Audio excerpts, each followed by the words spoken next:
सोनपुर गांव में रहने वाले बुधिया के दो पुत्र थे। बुधिया अपनी आजीविका चलाने के लिए कठोर मेहनत मजदूरी करता था। जीवन की कठिन राहों पर चलते हुए उसे अक्सर इस बात की चिंता सताती कि उसके बेटों का भविष्य किस दिशा में जाएगा। उनके पास कोई उपजाऊ जमीन तो थी नहीं जिस पर खेती बाड़ी कर सके। बुधिया दूसरों के खेतों में काम करके जैसे तैसे जीवन की गाड़ी खींच रहा था। एक दिन गहरी सोच विचार के बाद उसने अपने दोनों बेटों को पास बुलाया। अपनी भारी आवाज में उसने कहा, बेटा, तुम देख ही रहे हो कि अब मेरी उम्र ढल चुकी है। जीवन की सांसें कब रुक जाए इसका कोई भरोसा नहीं। मेरे जीवन की संध्या बेला में मैं बस यही देखना चाहता हूं कि मेरे जाने के बाद तुम दोनों अपना जीवन सही ढंग से चला सकोगे या नहीं। यही चिंता मुझे खाई जा रही है। बड़े बेटे चमन ने बिना किसी झिझक के उत्तर दिया, पिताजी, यदि आप हमारी बुद्धि या कोई परीक्षा लेना चाहते हैं तो ये मेरे बस की बात नहीं। मैं अपनी पहलवानी में ही मग्न हूं। दिमागी खेल मेरे वश का नहीं। आप जो कुछ भी करवाना चाहते हैं वह छोटे से ही करवा लीजिए। इतना कहकर चमन सीधे अखाड़े की ओर कसरत करने चला गया। बुधिया ने गहरी सांस लेते हुए छोटे बेटे रोशन की ओर देखा और कहा, बेटा, चमन तो अपनी ताकत के बलबूते जीवन काट ही लेगा, पर तुम्हारा क्या होगा? तुम्हारा जीवन कैसे आगे बढ़ेगा? रोशन ने आत्मविश्वास से कहा, पिताजी, रोशन ही आपके नाम को रोशन करेगा। मैं कोई साधारण काम नहीं करूंगा। मैंने सुना है कि हमारे राजा के मुख्य सलाहकार का देहांत हो गया है और राजा जल्द ही एक नए सलाहकार की नियुक्ति करने वाले हैं। मैं यही पद प्राप्त करूंगा। बुधिया ने माथे पर चिंता की लकीरें खींचते हुए कहा, बेटा, ये बड़े बड़े सपने देखना छोड़ो। कोई ऐसा काम शुरू करो जिससे कल को तुम्हें एक अच्छी लड़की का हाथ मिल सके और तुम अपना परिवार संभाल सको। रोशन ने दृढ़ता से जवाब दिया, पिताजी, चाहे कुछ भी हो जाए, मैं राजा का सलाहकार ही बनूंगा। बुधिया ने उसकी ओर संदेह भरी नजरों से देखा और कहा, अच्छा, तो तुम्हारी बुद्धिमानी की परीक्षा लेते हैं। देखते हैं कि तुम राजा का सलाहकार बनने के काबिल हो भी या नहीं, या सिर्फ हवा में बातें बनाना जानते हो। रोशन ने उत्साह से कहा, पिताजी, आप जो भी परीक्षा लेना चाहें मैं तैयार हूं, बस आदेश दें। बुधिया ने मुस्कुराते हुए कहा, पहला काम जो तुम्हें करना होगा वह यह कि तुम्हें एक समझदार और सूझबूझ वाली लड़की से विवाह करना होगा। यही तुम्हारी पहली परीक्षा होगी। रोशन ने सहमति में सिर हिलाया और कहा, ठीक है पिताजी। इतना कहकर वह घर से बाहर निकल पड़ा, मन में एक नया लक्ष्य और आत्मविश्वास लिए। जैसे ही रोशन घर से निकला, पीछे से बुधिया बड़बड़ाने लगा, अब देखता हूं बिना काम धंधे के ये अपनी शादी कैसे रचाता है। अब तो इसकी अक्ल ठिकाने आ ही जाएगी। उधर रोशन इधर उधर भटकता हुआ जमींदार के खेतों में काम कर रही औरतों के पास पहुंचा।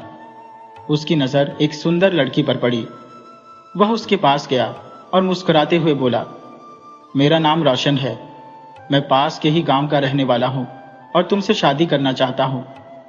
लड़की उसकी बात सुनकर पहले तो चौंक गई, लेकिन तुरंत अपने आप को संभालते हुए बोली, पहले ये तो बताओ कि तुम करते क्या हो?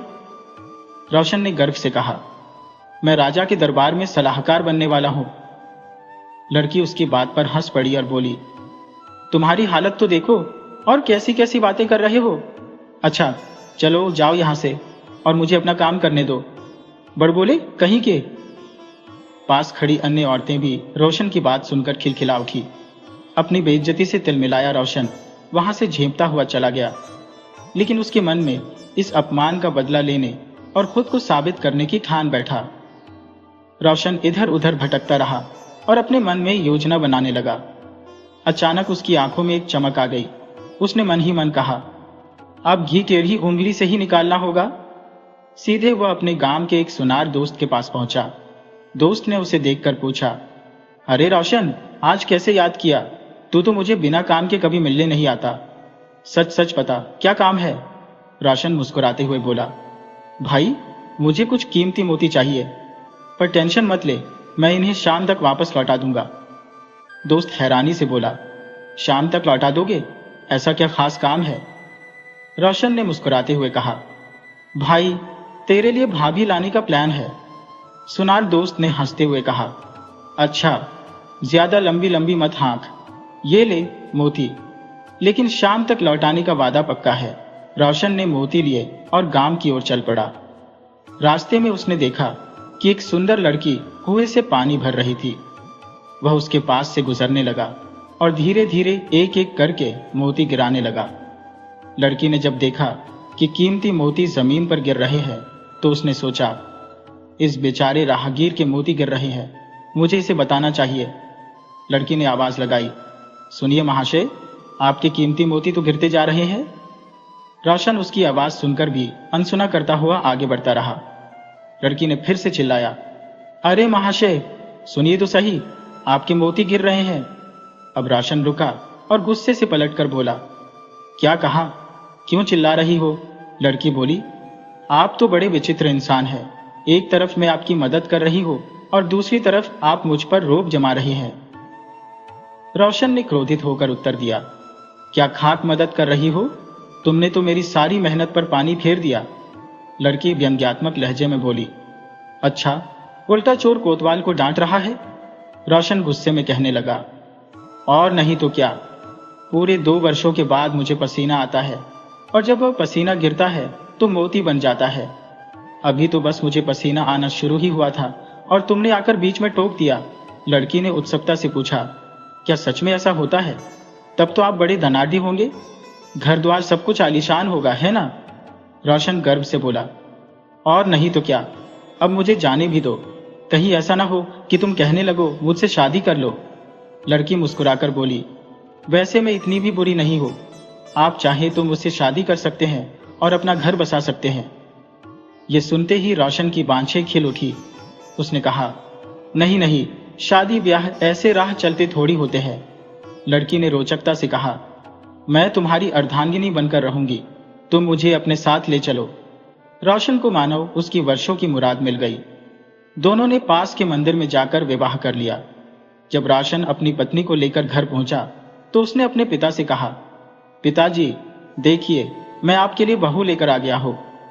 पिता ने आश्चर्य से पूछा, अरे, तुझे लड़की कैसे मिल गई? लड़की ने जब घर को देखा तो घबराकर बोली, आप इस घर में रहते हैं? आप तो बहुत ही साधारण निकले। आपने तो कहा था कि आप अमीर हैं। रोशन ने शांत स्वर में उत्तर दिया, भाग्यवान, तुम बस देखती जाओ, बहुत जल्द मैं राजा के दरबार में सलाहकार बनूंगा। लड़की ने माथा पकड़ लिया और अफसोस जताते हुए कहा, हाय, मैंने तो अपने कर्म ही फोड़ लिए, पता नहीं आप कब बनेंगे राजा के सलाहकार। रोशन के पिता ने गंभीरता से कहा, बेटा, आज तो तूने लड़की को बहला फुसलाकर शादी कर ली है, लेकिन अब सच में राजा का सलाहकार बनकर दिखा। उन्हीं दिनों गांव में लुटेरों का एक गिरोह सक्रिय था, जो हर बार लूटपाट कर गायब हो जाता था।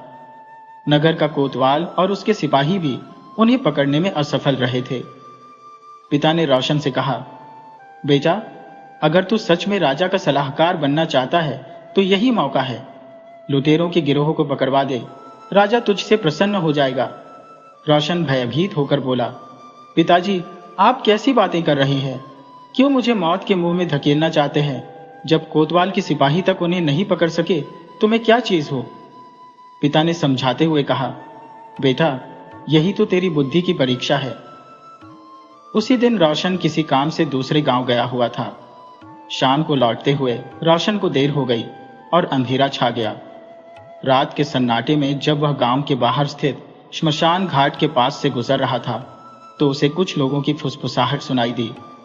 आवाजें रहस्यमयी थी और रोशन को शक हुआ। उसने दबे पांव वहां झांक कर देखा तो पाया कि लुटेरों का गिरोह वहीं छिपा हुआ था।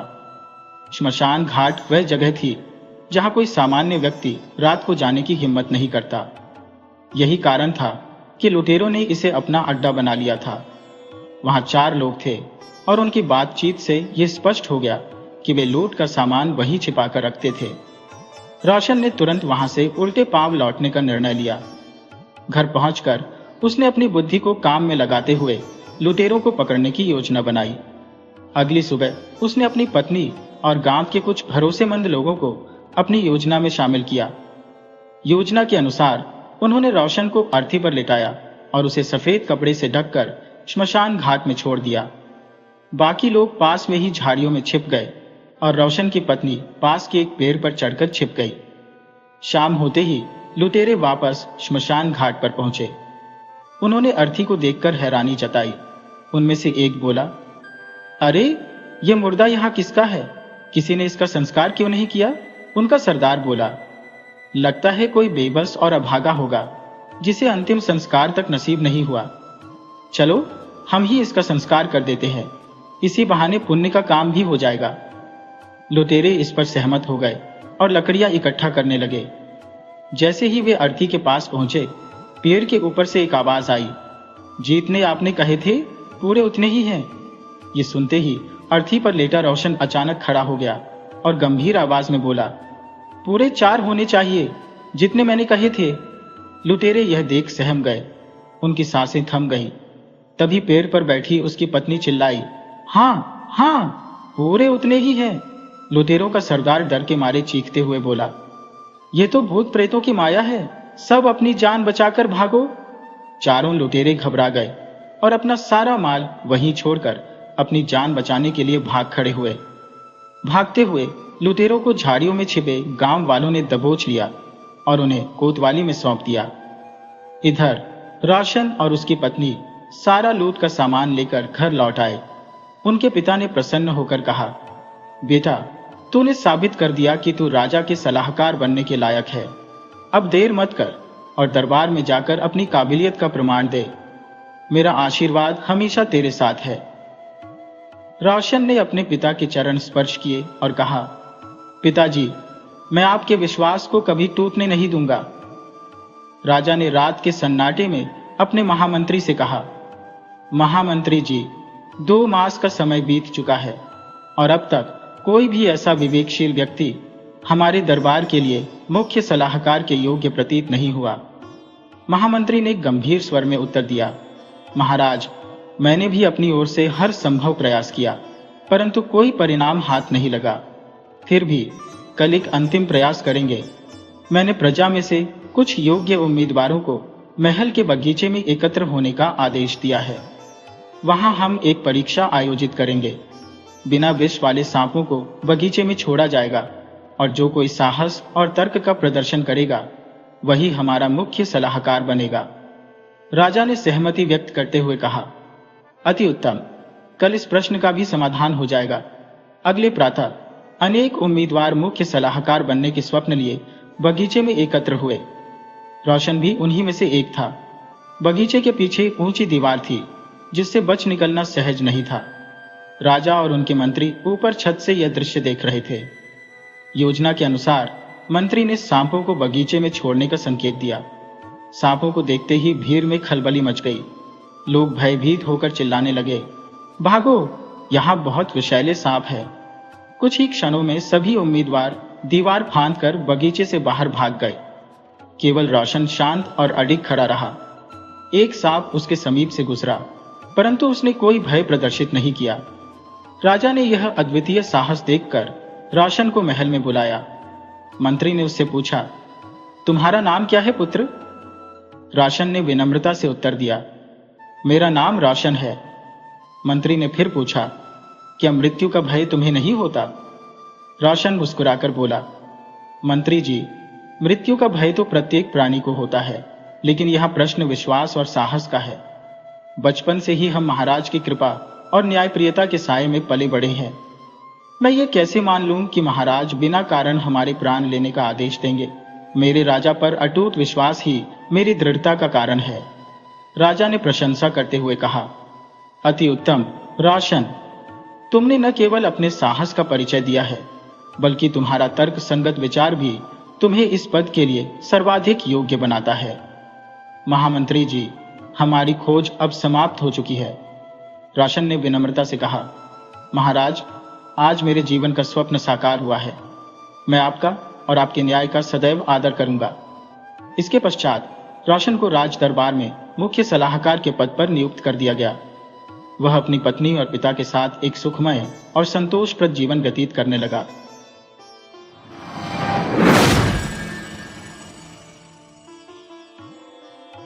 अमावस्या की आधी रात थी। मृत्युंजय तांत्रिक मतानुसार अपनी प्राचीन देवी जयकाली की पूजा करने बैठा। पूजा समाप्त करके जब वह उठा तो निकटस्थ आम के बगीचे से प्रातःकाल का पहला कौवा बोला। मृत्युंजय ने पीछे घूम कर देखा, मंदिर का द्वार बंद था। तब उसने देवी के चरणों में एक बार माथा टेक कर उनका आसन सरकाया। आसन के नीचे से कटहल के काठ का एक बक्स बाहर निकला। जनेऊ में चाबी बंधी थी। वह चाबी लगाकर मृत्युंजय ने बक्स खोला। खोलते ही चौंक कर हाथ से माथा ठोंक लिया। मृत्युंजय का अंदर का बगीचा प्राचीर से घिरा था। उसी बाग के एक भाग में बड़े बड़े पेड़ों की छाया के अंधकार में यह छोटा सा मंदिर था। मंदिर में जय काली की मूर्ति को छोड़कर और कुछ न था। उसमें केवल एक प्रवेश द्वार था। मृत्युंजय ने बक्स उठाकर बहुत देर तक हिला डुला कर देखा। मृत्युंजय के बक्स खोलने के पहले वह बंद ही था, किसी ने उसे तोड़ा न था। मृत्युंजय ने कई बार प्रतिमा के चारों ओर चक्कर लगाकर टटोल कर देखा, कुछ भी नहीं मिला। उन्मत्त होकर मंदिर का दरवाजा खोल दिया। उस समय प्रभात की किरणें फूट रही थी। मंदिर के चारों ओर मृत्युंजय घूम घूम कर व्यर्थ की आशा में खोजते हुए चक्कर लगाने लगा। प्रभातकालीन आलोक जब प्रस्फुटित हो उठा तब वह बाहर के चंडी मंडप में आकर सिर पर हाथ रखे बैठकर सोचने लगा। सारी रात जागने के बाद श्रांत देह को थोड़ी सी झपकी आ गई। इसी समय हठात चौंक पड़ा। सुना, जय हो बाबा। प्रांगण में सामने एक जटाजूटधारी सन्यासी खड़े थे। मृत्युंजय ने भक्तिभाव से उनको प्रणाम किया। सन्यासी ने उसके सिर पर हाथ रखकर आशीर्वाद देते हुए कहा, बेटा, तुम मन में व्यर्थ शोक कर रहे हो। सुनकर मृत्युंजय को आश्चर्य हुआ। कहा, आप अंतर्यामी है, नहीं तो मेरा शोक किस प्रकार जान लिया? मैंने तो किसी से भी कुछ नहीं कहा। सन्यासी बोले, वत्स, मैं कहता हूं, तुम्हारा जो कुछ खो गया है उसके लिए तुम आनंद मनाओ, शोक मत करो। मृत्युंजय ने उनके पैर पकड़कर कहा, तब तो आप सभी कुछ जान गए हैं, किस तरह खो गया है, कहां जाकर फिर मिलेगा, कि जब तक न बताएंगे मैं आपके चरण नहीं छोड़ूंगा। सन्यासी ने कहा, मैं यदि तुम्हारी अमंगल कामना करता तो बताता, किंतु भगवती ने कृपा करके जो हर लिया है उसके लिए शोक न करना। सन्यासी को प्रसन्न करने के लिए मृत्युंजय ने सारे दिन विविध प्रकार से उनकी सेवा की। दूसरे दिन प्रातः अपनी गौशाला से लौटा भर फेनयुक्त दूध दुहकर लाने पर देखा सन्यासी नहीं थे। मृत्युंजय जब बच्चा था, जब उसके पितामह हरिहर एक दिन इसी चंडी मंडप में बैठे हुक्का पी रहे थे, तब इसी तरह एक सन्यासी जय हो बाबा कहते हुए इसी आंगन में आ खड़े हुए थे। हरिहर ने उस सन्यासी को कई दिन घर में रखकर विधि पूर्वक सेवा द्वारा संतुष्ट किया था। विदा के समय सन्यासी ने जब यह प्रश्न किया, वत्स, तुम क्या चाहते हो? तो हरिहर ने कहा, बाबा, यदि संतुष्ट हुए हो तो एक बार मेरी हालत सुने। एक समय इस गांव में हम सबसे समृद्ध थे।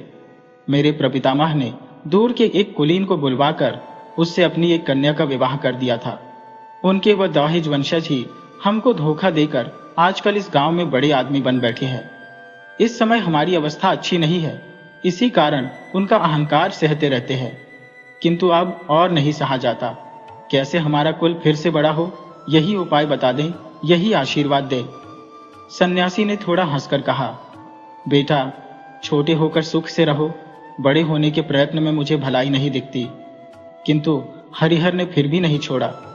वंश को बड़ा करने के लिए वह सब कुछ स्वीकार करने के लिए राजी था। तब सन्यासी ने अपनी झोली से कपड़े में लिपटा रुई से बने कागज पर लिखा एक लेख निकाला। कागज लंबा था, जन्मपत्री के समान लिपटा था। सन्यासी ने उसको जमीन पर फैला दिया। हरिहर ने देखा, उसमें बने नाना प्रकार के चक्रों में अनेक प्रकार के सांकेतिक चिन्ह अंकित थे और सबके नीचे एक लंबी तुकबंदी लिखी हुई थी, जिसका आरंभ इस प्रकार था, पाए धरे साधा, रा नाही दे राधा, शेष एक दिल दोड़ा, पागोल छाड़ो पा, तेंतोल बटेर कोल तीन, दक्षिण याव चार चले, ईशान कोने ईशानी कहे दिलाम पांच निशानी, इत्यादि। हरिहर ने कहा, बाबा, मैं तो कुछ भी नहीं समझा। सन्यासी बोले, पास रख लो, देवी की पूजा करो, उनके प्रसाद से तुम्हारे वंश में कोई न कोई इस लिखावट को समझ सकेगा। उस समय वह इतना ऐश्वर्य पाएगा जिसकी जग में तुलना नहीं। हरिहर ने मिन्नत करके कहा, बाबा, क्या समझा न देंगे? सन्यासी ने कहा, नहीं, साधना द्वारा समझना होगा। इसी समय हरिहर का छोटा भाई शंकर आ पहुंचा। उसको देखकर हरिहर ने छटपट लेख छिपाने की चेष्टा की। सन्यासी ने हंसकर कहा, बड़े होने के रास्ते का दुख अभी से शुरू हो गया, किंतु छिपाने की आवश्यकता नहीं है। कारण इसका रहस्य केवल एक ही व्यक्ति जान सकेगा। 1000 प्रयत्न करने पर भी और कोई उसे नहीं जान पाएगा। तुम में से वह व्यक्ति कौन है, यह कोई नहीं जानता। अतएव इसे सबके सामने निर्भय खोलकर रख सकते हो। सन्यासी चले गए, किंतु हरिहर उस कागज को छिपाकर रखे बिना न रह सका। कहीं और कोई इससे लाभान्वित न हो जाए, कहीं उसका छोटा भाई शंकर इसका फल भोग न कर ले। इसी आशंका से हरिहर ने इस कागज को कटहल के काट के एक बक्स में बंद करके अपनी आराध्य देवी जयकाली के आसन के नीचे छिपा दिया था। प्रत्येक अमावस्या की अर्धरात्रि को देवी की पूजा करके एक बार वह उस कागज को खोलकर देखता। काश देवी प्रसन्न होकर उसको अर्थ समझने की शक्ति दे दे। कुछ दिन से शंकर हरिहर से विनती करने लगा था, भैया एक बार अच्छी तरह मुझे वह कागज देख लेने दो ना। हरिहर ने कहा, धत पगले, वह कागज क्या अब धरा है। वह पाखंडी सन्यासी कागज में कुछ चील बिलवा बनाकर झांसा दे गया था। मैंने उसे जला डाला है। शंकर चुप रह गया। सहसा एक दिन शंकर घर में दिखाई नहीं दिया। उसके बाद से वह लापता रहा। हरिहर का सारा काम काज नष्ट हो गया। गुप्त ऐश्वर्य का ध्यान वह क्षण भर के लिए भी न भूल सका। मृत्यु काल आ पहुंचने पर सन्यासी के दिए हुए उस कागज को वह अपने बड़े लड़के श्यामपद को दे गया। ये कागज पाने पर श्यामापद ने नौकरी छोड़ दी। जयकाली की पूजा और एकाग्र चित्त से इस लेख के पाठ की चर्चा में उसका संपूर्ण जीवन कैसे बीत गया, इसका उसे पता भी न चला। मृत्युंजय श्यामापद का बड़ा लड़का था। पिता की मृत्यु के पश्चात वह सन्यासी के दिए हुए इस गुप्त लेख का अधिकारी हुआ। उसकी अवस्था उत्तरोत्तर जितनी ही खराब होती जाती थी, उतने ही आग्रह से उस कागज के प्रति उसका सारा ध्यान एकाग्र होता जाता। तभी गत अमावस्या की रात को पूजा के पश्चात वह लेख नहीं दिखाई पड़ा। सन्यासी भी कहीं अंतर्धान हो गया। मृत्युंजय ने कहा, उस सन्यासी को छोड़ने से काम न चलेगा, सारा पता उसी से मिलेगा। ये कहकर वह घर छोड़कर सन्यासी की खोज में निकला। 1 वर्ष रास्तों में घूमते ही बीत गया। गांव का नाम धारागोल था। वहां मोदी की दुकान पर बैठा मृत्युंजय तंबाकू पी रहा था और अन्य मनस्क भाव से अनेक बातें सोच रहा था। कुछ दूरी पर मैदान के बगल से एक सन्यासी जा रहा था। पहले तो मृत्युंजय का ध्यान उधर नहीं गया। थोड़ी देर बाद सहसा उसे लगा, जो आदमी जा रहा था ये वही सन्यासी है। झटपट हुक्का रखकर मोदी को आश्चर्य में डाल एक दौड़ में वह दुकान से बाहर निकल गया, किंतु वह सन्यासी दिखाई नहीं दिया। उस समय संध्या का अंधेरा हो गया था। अपरिचित स्थान में वह सन्यासी की खोज करने कहाँ जाए, यह निश्चय न कर सका। लौटकर दुकान पर आकर मोदी से पूछा, यह जो सघन वन दिख रहा है वहां क्या है? मोदी ने कहा, किसी समय यह वन शहर था, किंतु अगस्त्य मुनि के शाप से वहां के राजा प्रज्ञा सब महामारी में मर गए। कहा जाता है वहां खोजने से आज भी बहुत धन रत्न मिल सकता है, किंतु दिन दोपहरी में भी कोई उस वन में जाने का साहस नहीं कर पाता। जो गया वह फिर कभी नहीं लौटा। मृत्युंजय का मन चंचल हो उठा। सारी रात मोदी की दुकान में चटाई पर लेटा वह मच्छरों के मारे अपने अंगों को चपेटता रहा और उस वन की बात, सन्यासी की बात, उस खोए हुए लेख की बात सोचता रहा। बार बार पढ़ने के कारण वह लेख मृत्युंजय को प्रायः कंठस्थ हो गया था। इसलिए अनिद्रा की इस अवस्था में उसके मस्तिष्क में बस यही घूम रहा था, पये धरे साधा, रा नाही दये राधा, शेष दिल रा, पागोल छाड़ो पा। सिर भन्ना गया। इन पंक्तियों को वह किसी भी प्रकार अपने मन से न निकाल सका। अंत में भोर वेला में जब उसे जरा झपकी आई, तब स्वप्न में इन 4 पंक्तियों का अर्थ उसे अत्यंत सहज प्रतीत हुआ। रा नाही देय राधा, अर्थात राधा का रा न रहने से धा रह गया, शेष दिल रा अर्थात धारा हो गया, पागोल छाड़ो पा, पागोल का पा छोड़ देने से गोल बाकी रहा, अर्थात सब मिलकर धारा गोल हुआ। इस जगह का नाम तो धारा गोल ही है। सपना देखते देखते मृत्युंजय उछल पड़ा। दिन भर वन में घूमकर बड़े कष्ट से रास्ता खोजकर बिना कुछ खाए संध्या समय मृत्यु प्राय अवस्था में मृत्युंजय गांव को लौटा। दूसरे दिन चादर में चिवड़ा बांधकर फिर उसने वन की यात्रा की। अपराह्न में वह एक बावड़ी के पास जा पहुंचा। बावड़ी के पश्चिमी किनारे पर मृत्युंजय अचानक चौंक कर खड़ा हो गया। देखा, इमली के एक पेड़ को घेरकर एक विशाल वट वृक्ष खड़ा था। तत्क्षण उसे याद आया, तेंतुर बटेर खोले, वट की गोद में इमली, दक्षिणी याव चले, दक्षिण दिशा में चले जाओ। कुछ दूर दक्षिण दिशा की ओर जाने पर वह घने जंगल में जा पहुंचा। वहां बेंत की झाड़ियों को पार करके चलना उसके लिए एकदम असंभव हो गया। जो हो, मृत्युंजय ने तय किया, इस वृक्ष को खो देने से किसी भी प्रकार काम नहीं चलेगा। इस पेड़ के पास लौटकर आते हुए पास ही वृक्ष के बीच से एक मंदिर का शिखर दिखाई पड़ा। उसी दिशा की ओर लक्ष्य करके चलता हुआ मृत्युंजय एक टूटे मंदिर के पास आ पहुंचा। उसने देखा, पास ही एक छोटा सा चूल्हा, जली लकड़ी और राख पड़ी थी। खूब सावधानी से मृत्युंजय ने मंदिर के टूटे दरवाजे में झांका। वहां कोई आदमी नहीं था, प्रतिमा नहीं थी, केवल एक कंबल, एक कमंडल और एक गेरुआ उत्तरीय पड़ा था। उस समय संध्या हो चली थी। गांव बहुत दूर था। अंधेरे में वन में रास्ता ढूंढा जा सकेगा या नहीं, अतः इस मंदिर में मनुष्य के बसने का लक्षण देखकर मृत्युंजय खुश हुआ। मंदिर का एक बहुत बड़ा पत्थर का टुकड़ा टूटकर द्वार के पास पड़ा हुआ था। उस पत्थर पर बैठकर नीचा सिर किए सोचते सोचते मृत्युंजय ने अचानक पत्थर पर जाने क्या खुदा हुआ देखा। झुककर देखा, एक चक्र अंकित था। उसमें कुछ स्पष्ट, कुछ लुप्त प्राय ढंग से निम्नलिखित सांकेतिक अक्षर खुदे हुए थे। यह मृत्युंजय का सुपरिचित चक्र था। अमावस्या की कितनी रातों में उसने सुगंधित धूप के धुएं और घी के दिए से प्रकाशित पूजा गृह में रुई के कागज पर अंकित हुए चक्र चिन्ह पर झुककर रहस्य जानने के लिए एकाग्र चित्त से देवी की कृपा की याचना की थी। अभीष्ट सिद्धि के अत्यंत पास आ पहुंचने पर आज उसका सर्वांग जैसे कांपने लगा। कहीं किनारे आकर नौका न डूब जाए, कहीं किसी एक साधारण सी भूल के कारण उसका सब कुछ नष्ट न हो जाए, कहीं वह सन्यासी पहले ही आकर सब कुछ ढूंढ कर न ले जा चुका हो। इसी आशंका से उसके हृदय में उथल पुथल मच गई। उस समय उसका क्या कर्तव्य था, ये वह न सोच सका। उसे लगा वह कदाचित ऐश्वर्य भंडार के बिल्कुल ऊपर बैठा है, फिर भी कुछ जान नहीं पा रहा है। बैठे बैठे वह काली का नाम जपने लगा। संध्या का अंधकार घना हो आया। झिल्ली की झनकार से वन भूमि मुखरित हो उठी। तभी कुछ दूर घने जंगल में आग की चमक दिखाई पड़ी। मृत्युंजय अपना पत्थर का आसन छोड़कर उठा और उस अग्निशिखा को लक्ष्य करके चलने लगा। अत्यंत कठिनाई से कुछ दूर जाकर पीपल के तने की ओट से स्पष्ट देखा उसका वही परिचित सन्यासी अग्नि के प्रकाश में वह रुई कागज का लेख फैलाकर एक सींग से राख के ऊपर एकाग्र मन से हिसाब लगा रहा था। मृत्युंजय के घर के उस पैतृक लेख की लिखावट, अरे पाखंडी चोर, इसी कारण इसने मृत्युंजय से शोक न करने को कहा था। सन्यासी बार बार हिसाब लगाता और एक छड़ी लेकर जमीन नापता। थोड़ी दूर नापकर हताश होकर गर्दन हिलाकर फिर आकर हिसाब लगाने में जुट जाता। इस तरह करते हुए जब रात समाप्त होने को आई, जब रात के अंत की शीतल वायु से वनस्पतियों की चोटियों के पत्ते मरमरित हो उठे, तब सन्यासी वह लेख पत्र लपेट कर चला गया।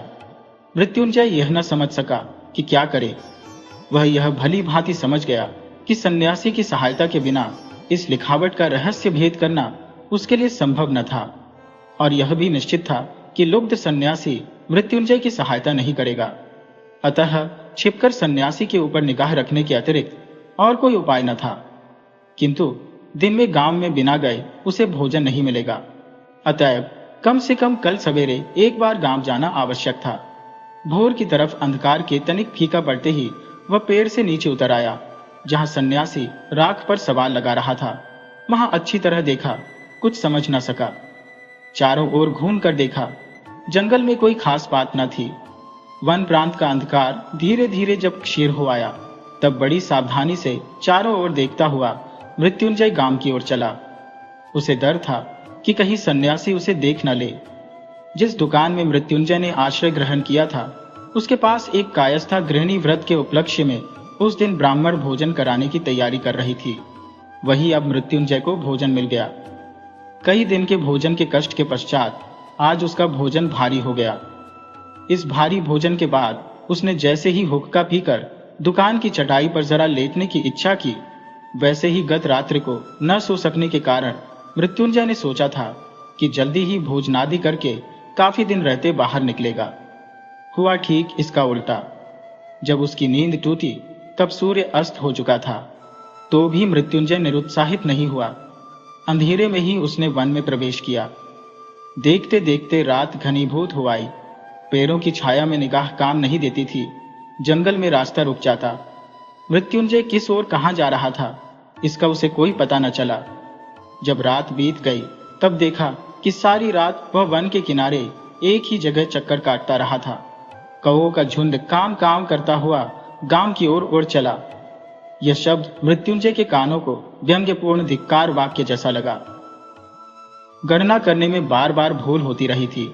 वही भूल ठीक करते करते अंत में सन्यासी ने सुरंग का रास्ता ढूंढ लिया। मशाल लेकर वे सुरंग में घुसे। पक्की भीत पर काई जमी थी। बीच बीच में किसी किसी जगह से जल टपक रहा था। जगह जगह अनेक मेंढक एक दूसरे से सटे हुए स्तूपाकार होकर सो रहे थे। इस रपटीले रास्ते से कुछ दूर जाते ही सन्यासी ने देखा, सामने दीवार खड़ी थी। राह अवरुद्ध थी। कुछ भी न समझ सके। हर जगह दीवार में लोहे के डंडे से ठोंक कर देखा, कहीं से पोली होने की आवाज न आई, कहीं रंध्र नहीं। इसमें संदेह न रहा कि वह रास्ता यहीं समाप्त हो गया था। फिर वही कागज खोला, सिर पर हाथ धरकर बैठे सोचने लगे। वह रात इसी तरह कट गई। दूसरे दिन गणना पूरी करके फिर सुरंग में प्रवेश किया। उस दिन गुप्त संकेत का अनुसरण करते हुए एक स्थान विशेष से पत्थर सरकाकर दूसरे रास्ते की खोज की। उस रास्ते पर चलते चलते फिर एक जगह रास्ता बंद हो गया। अंत में 5वीं रात सुरंग में प्रवेश करके सन्यासी बोल उठे, आज मुझे रास्ता मिल गया है। अब आज मुझसे कोई भूल न होगी। रास्ता अत्यंत जटिल था। उसकी शाखा प्रशाखाओं का अंत न था। कहीं ऐसा सकरा कि घुटनों के बल चलना पड़ता। बड़ी सावधानी से मशाल लिए चलते चलते सन्यासी गोलाकार कमरे जैसी एक जगह में जा पहुंचे। कमरे के बीच में एक बड़ा सा कुआं था। मशाल की रोशनी में सन्यासी उसका तला न देख सके। कमरे की छत से लोहे की एक विशाल मोटी जंजीर कुएं में लटक रही थी। सन्यासी के प्राणपण से बलपूर्वक ठेलते ही इस जंजीर के थोड़ा सा हिलने मात्र से ठन करके एक शब्द कुएं के गहवर से उठा और कमरा प्रतिध्वनित होने लगा। सन्यासी उच्च स्वर से चीख उठे, मिल गया। उनके चीखने के साथ ही कमरे की टूटी हुई दीवार से एक पत्थर खिसक कर गिरा और उसी के साथ साथ एक और कोई जीवित पदार्थ धम्म से गिरकर चीख उठा। सन्यासी इस आकस्मिक आवाज से चौंक पड़े और उनके हाथ से मशाल गिरकर बुझ गई। सन्यासी ने पूछा, तुम कौन हो? कोई उत्तर नहीं मिला। इस पर अंधेरे में टटोल कर देखने से उनका हाथ एक आदमी की देह से टकराया। उसको हिलाकर पूछा, तुम कौन? कोई उत्तर नहीं मिला। आदमी मूर्छित हो गया था। तब चकमक रगड़ रगड़ कर सन्यासी ने बड़ी मुश्किल से मशाल जलाई। इस बीच वह आदमी भी सचेत हो गया था और उठने का प्रयत्न करते हुए पीड़ा से आर्तनाद कर उठा। सन्यासी ने कहा, अरे यह तो मृत्युंजय है, तुम्हारी ऐसी मति क्यों हुई? मृत्युंजय बोला, बाबा माफ करो, भगवान ने मुझे दंड दिया है। पत्थर फेंक कर तुम्हें मारने जा रहा था, संभल नहीं सका। फिसलकर पत्थर सहित मैं गिर पड़ा, पैर अवश्य ही टूट गया होगा। सन्यासी ने कहा, मुझे मारने से तुम्हें क्या लाभ होता? मृत्युंजय ने कहा, तुम लाभ की बात पूछ रहे हो? तुम लोभ के मारे मेरे पूजा घर से लेख चुराकर इस सुरंग में घूमते फिर रहे हो। तुम चोर हो, तुम पाखंडी हो। मेरे पितामह को जिन सन्यासी ने यह लेख दिया था, उन्होंने कहा था कि हमारे ही वंश का कोई इस लेख के संकेत को समझ पाएगा। ये गुप्त ऐश्वर्य हमारे ही वंश का प्राप्य है। इसलिए मैं कई दिन से बिना खाए बिना सोए छाया के समान तुम्हारे पीछे घूमता रहा। आज जिस समय तुम चिल्लाए मिल गया, तो मुझसे और नहीं रहा गया। मैं तुम्हारे पीछे आकर इसे गड्ढी में छिपा बैठा था। वहां से एक पत्थर सरकाकर तुमको मारने चला था, किंतु शरीर दुर्बल था, जगह बहुत रपटीली थी, इसी से गिर पड़ा। इस समय तुम मुझे मार डालो तो वह भी अच्छा है। मैं यक्ष होकर इस धन की रक्षा करूंगा, किंतु तुम इसे ले नहीं पाओगे, किसी भी प्रकार नहीं। यदि लेने का यत्न करोगे तो मैं ब्राह्मण हो, तुम्हें अभिशाप देकर इस कुएं में कूदकर आत्महत्या कर लूंगा। यह धन तुम्हारे लिए ब्राह्मण गौ के रक्त के समान होगा। इस धन का तुम कभी भी सुख से भोग न कर सकोगे। हमारे पिता पितामह इस धन पर पूर्ण ममता रखकर मरे हैं। इस धन का ध्यान करते करते हम दरिद्र हो गए हैं। इस धन की खोज में मैं घर में अनाथा स्त्री और छोटे बच्चे छोड़कर, आहार निद्रा त्याग कर अभागे पागल के समान घाट मैदानों में घूमता फिर रहा हूं। इस धन को तुम मेरे देखते कभी नहीं ले सकोगे। सन्यासी बोले, मृत्युंजय, तो फिर सुनाओ, तुम्हें सारी बात सुनाता हो।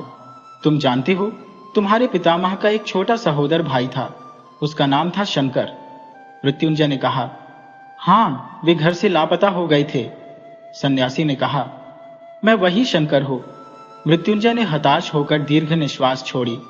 इतने दिन तक वह यह निश्चय किए बैठा था कि इस गुप्त धन पर एकमात्र उसी का अधिकार है। उसी के वंश के आत्मीय ने आकर यह अधिकार नष्ट कर दिया। शंकर ने कहा, सन्यासी से लेख पाने के बाद भैया ने उसे मुझसे छिपाने का पूरा यत्न किया था, किंतु वे जितना ही छिपाने लगे, मेरी उत्सुकता उतनी ही बढ़ने लगी। उन्होंने इस लेख को देवी के आसन के नीचे बक्स में छिपाकर रखा था। मुझे इसका पता लग गया और दूसरी चाबी बनवाकर प्रतिदिन थोड़ा थोड़ा करके लेख की प्रतिलिपि करने लगा। जिस दिन नकल समाप्त कर ली, उसी दिन मैं इस धन की खोज में घर छोड़कर बाहर निकल पड़ा। मेरे भी घर में अनाथा स्त्री और एक बच्चा था। आज उनमें से कोई नहीं बचा है। कितने देश देशांतरों में भ्रमण किया है, इसका विस्तार से वर्णन करने की आवश्यकता नहीं है। सन्यासी के दिए हुए इस लेख को कोई सन्यासी मुझे अवश्य समझा देगा। ये समझकर मैंने अनेक सन्यासियों की सेवा की। अनेक पाखंडी सन्यासियों ने मेरे इस कागज का पता लगाकर इसे चुराने की भी कोशिश की। इस प्रकार एक के बाद एक कितने ही वर्ष बीत गए। मेरे मन को क्षण भर के लिए भी सुख नहीं मिला, शांति नहीं मिली। अंत में पूर्व जन्म में अर्जित पुण्य के प्रभाव से कुमायूं पर्वतों में बाबा स्वरूपानंद स्वामी का संग मिला। उन्होंने मुझसे कहा, बैठो, तृष्णा दूर करो, तभी विश्वव्यापी अक्षय संपदा अपने आप तुम्हें प्राप्त होगी। अंत में पूर्व जन्म में अर्जित पुण्य के प्रभाव से कुमायूं पर्वतों में बाबा स्वरूपानंद स्वामी का संग मिला। उन्होंने मुझसे कहा, बैठो, तृष्णा दूर करो, तभी विश्वव्यापी अक्षय संपदा अपने आप तुम्हें प्राप्त होगी। उन्होंने मेरे मन के ताप को शीतल कर दिया। उनकी कृपा से आकांक्षा का आलोक और धरती की श्यामलता मेरे लिए राज संपदा हो गई। एक दिन पर्वत की शिला के नीचे शीतकाल की संध्या के दिन परमहंस बाबा की धोनी में आग जल रही थी। उसी आग को अपना कागज समर्पित कर दिया। बाबा थोड़ा मुस्कुराए। उस हंसी का अर्थ उस समय नहीं समझा था, आज समझा हूं। उन्होंने अवश्य मन ही मन कहा हो कि कागज को राख कर डालना आसान है, किंतु वासना इतनी जल्दी भस्मसात नहीं होती। कागज का जब कोई चिन्ह शेष न रहा, तब जैसे मेरे मन के चारों ओर से एक नागपाश बंधन पूर्ण रूप से खुल गया हो। मुक्ति के अपूर्व आनंद से मेरा चित्त परिपूर्ण हो उठा। मैंने सोचा, अब मुझे कोई भय नहीं, जगत में मैं और कुछ नहीं चाहता। उसके कुछ समय बाद परमहंस बाबा का हाथ छोड़ गया। उनको बहुत ढूंढा, कहीं भी उन्हें न देख सका। अब मैं सन्यासी होकर निरासक्त मन से विचरने लगा। अनेक वर्ष बीत गए।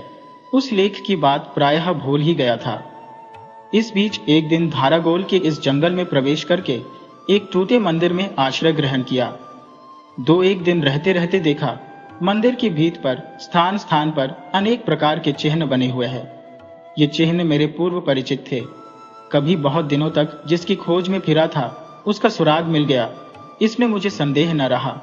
मैंने कहा, यहां अब रहना नहीं होगा, ये वन छोड़ चलो। किंतु छोड़कर जाना संभव नहीं हुआ। सोचा, देख ही क्यों न लिया जाए, क्या है कौतूहल को बिल्कुल शांत कर देना ही अच्छा है।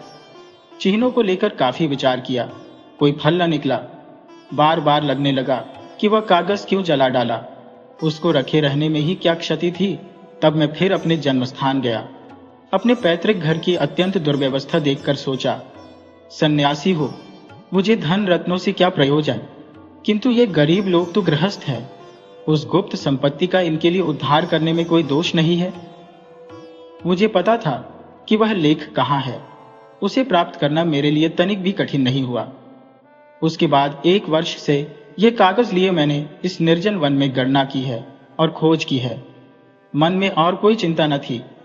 बार बार जितनी बाधाएं आती थी, उत्तरोत्तर उतना ही आग्रह बढ़ता जाता था। उन्मत्त की भांति रात दिन इसी एक अध्यवसाय में रत रहा। इस बीच कब तुमने मेरा पीछा किया, मैं न जान सका। मैं अपनी सहज अवस्था में रहता तो तुम कभी अपने को मुझसे छिपाकर न रख पाते, किंतु मैं तन्मय था। बाहर की घटनाएं मेरी दृष्टि आकर्षित नहीं करती थी। उसके बाद जो खोज रहा था वह आज अभी मिला है। यहाँ जितना है, पृथ्वी पर किसी राज्य राजेश्वर के भंडार में भी उतना धन नहीं है। बस केवल एक संकेत का रहस्य समझते ही वह धन मिल जाएगा। यह संकेत ही सबसे कठिन है, किंतु वह संकेत भी मैंने मन ही मन जान लिया है, इसलिए मिल गया, कहकर मन के उल्लास में चीख उठा।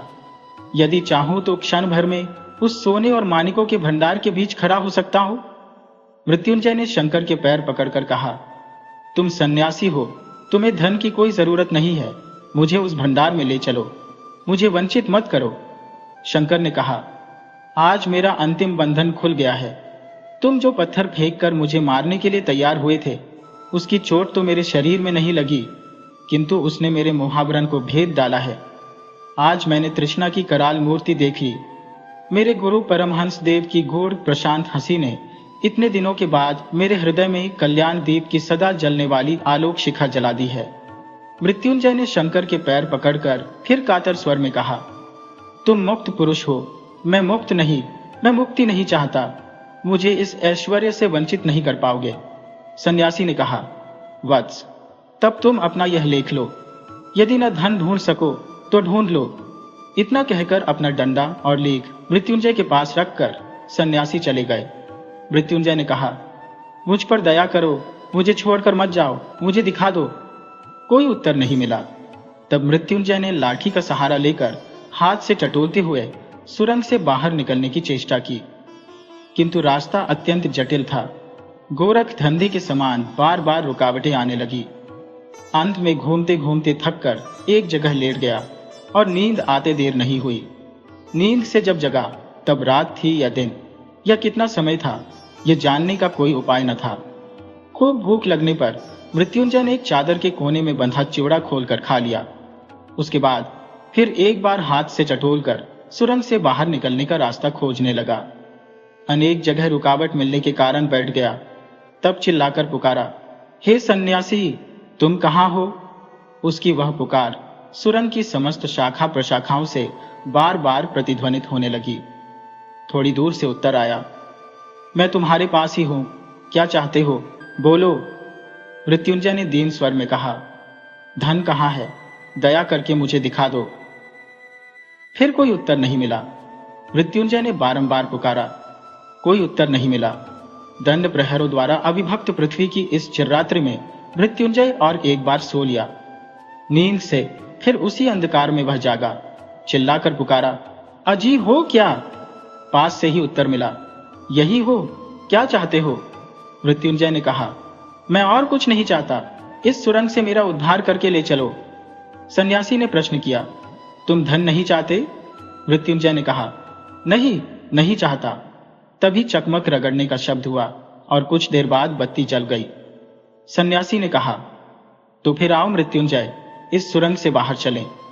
मृत्युंजय ने दयनीय स्वर में कहा, बाबा, क्या सब कुछ बिल्कुल व्यर्थ जाएगा? इतने कष्ट के बाद भी क्या धन नहीं मिलेगा?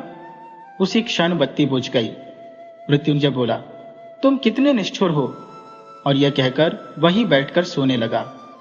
समय का कोई हिसाब न था, अंधकार का कोई अंत न था। मृत्युंजय को इच्छा हुई कि अपने तन मन के सारे बल से इस अंधकार को फोड़कर चूर्ण कर डाले। प्रकाश, आकाश और विश्व सौंदर्य की विचित्रता के लिए उसके प्राण व्याकुल हो उठे। बोला, हे सन्यासी, निष्ठुर सन्यासी, मैं धन नहीं चाहता, मेरा उद्धार करो। सन्यासी ने कहा, धन नहीं चाहते तो फिर मेरा हाथ पकड़ो, मेरे साथ चला। इस बार बत्ती नहीं जली। एक हाथ में लाठी और एक हाथ में सन्यासी का उत्तरीय पकड़कर मृत्युंजय धीरे धीरे चलने लगा। बहुत देर तक कई टेढ़ी मेढ़े रास्तों में खूब घूम फिरकर एक जगह आकर सन्यासी ने कहा, खड़े रहो। मृत्युंजय खड़ा रहा। उसके पश्चात मोर्चा लगे लोहे के एक दरवाजे के खुलने का भयंकर शब्द सुनाई दिया। सन्यासी ने मृत्युंजय का हाथ पकड़कर कहा, आओ। मृत्युंजय ने आगे बढ़कर जैसे किसी कमरे में प्रवेश किया। तब फिर चकमक रगड़ने का शब्द सुनाई दिया। कुछ देर बाद जब मशाल जल गई, तब यह कैसा अद्भुत दृश्य! चारों ओर दीवारों पर पृथ्वी के गर्भ में रुद्र प्रखर सूर्यालोक पुंज के समान तह पर तह सोने का मोटा मोटा पत्थर मढ़ा हुआ था। मृत्युंजय की आंखें चमकने लगी। वह पागल की भांति बोल उठा, यह सोना मेरा है, इसे मैं किसी भी प्रकार छोड़कर नहीं जा सकता। सन्यासी ने कहा, अच्छा, छोड़कर मत जाना। यह मशाल रही और वह सत्तू चिवड़ा और एक बड़े लोटे में जल रखे जाता हो। देखते देखते सन्यासी बाहर चले गए और उस स्वर्ण भंडार के लोहे के दरवाजे के किवाड़ बंद हो गए। मृत्युंजय बार बार इस स्वर्ण पुंज का स्पर्श करता हुआ सारे कमरे में चक्कर लगाने लगा। सोने के छोटे छोटे टुकड़े तोड़कर जमीन के ऊपर फेंकने लगा, गोद में बटोरने लगा, एक से दूसरे को टकराकर शब्द करने लगा और सारे शरीर पर फेरकर उसका स्पर्श लेने लगा। अंत में थककर सोने का पत्थर बिछाकर उसके ऊपर लेटकर सो गया। जगह कर देखा, चारों ओर सोना झिलमिला रहा था। सोने के अलावा और कुछ न था। मृत्युंजय सोचने लगा, धरती पर शायद अब तक प्रभात हो गया होगा। समस्त जीव जंतु आनंद से जाग उठे होंगे। उसके घर में तालाब के किनारे के बाग से प्रातःकाल जो स्निग्ध सुगंध आती थी, वही मानो उनकी कल्पना में उसकी नाक में प्रवेश करने लगी। उसे मानो स्पष्ट दिखाई दिया कि छोटी छोटी बत्तखें झूमती झूमती कलरव करती हुई प्रातःकाल आकर तालाब में तैर रही हो और घर की नौकरानी बामा कमर में आंचल लपेटे ऊपर उठे दाहिने हाथ में पीतल काम से की थाली कटोरियों का ढेर लिए घाट पर जमा कर रही है। दरवाजा पीटकर मृत्युंजय पुकारने लगा, ओ सन्यासी महाराज, हो क्या? द्वार खुल गया। सन्यासी ने कहा, क्या चाहते हो?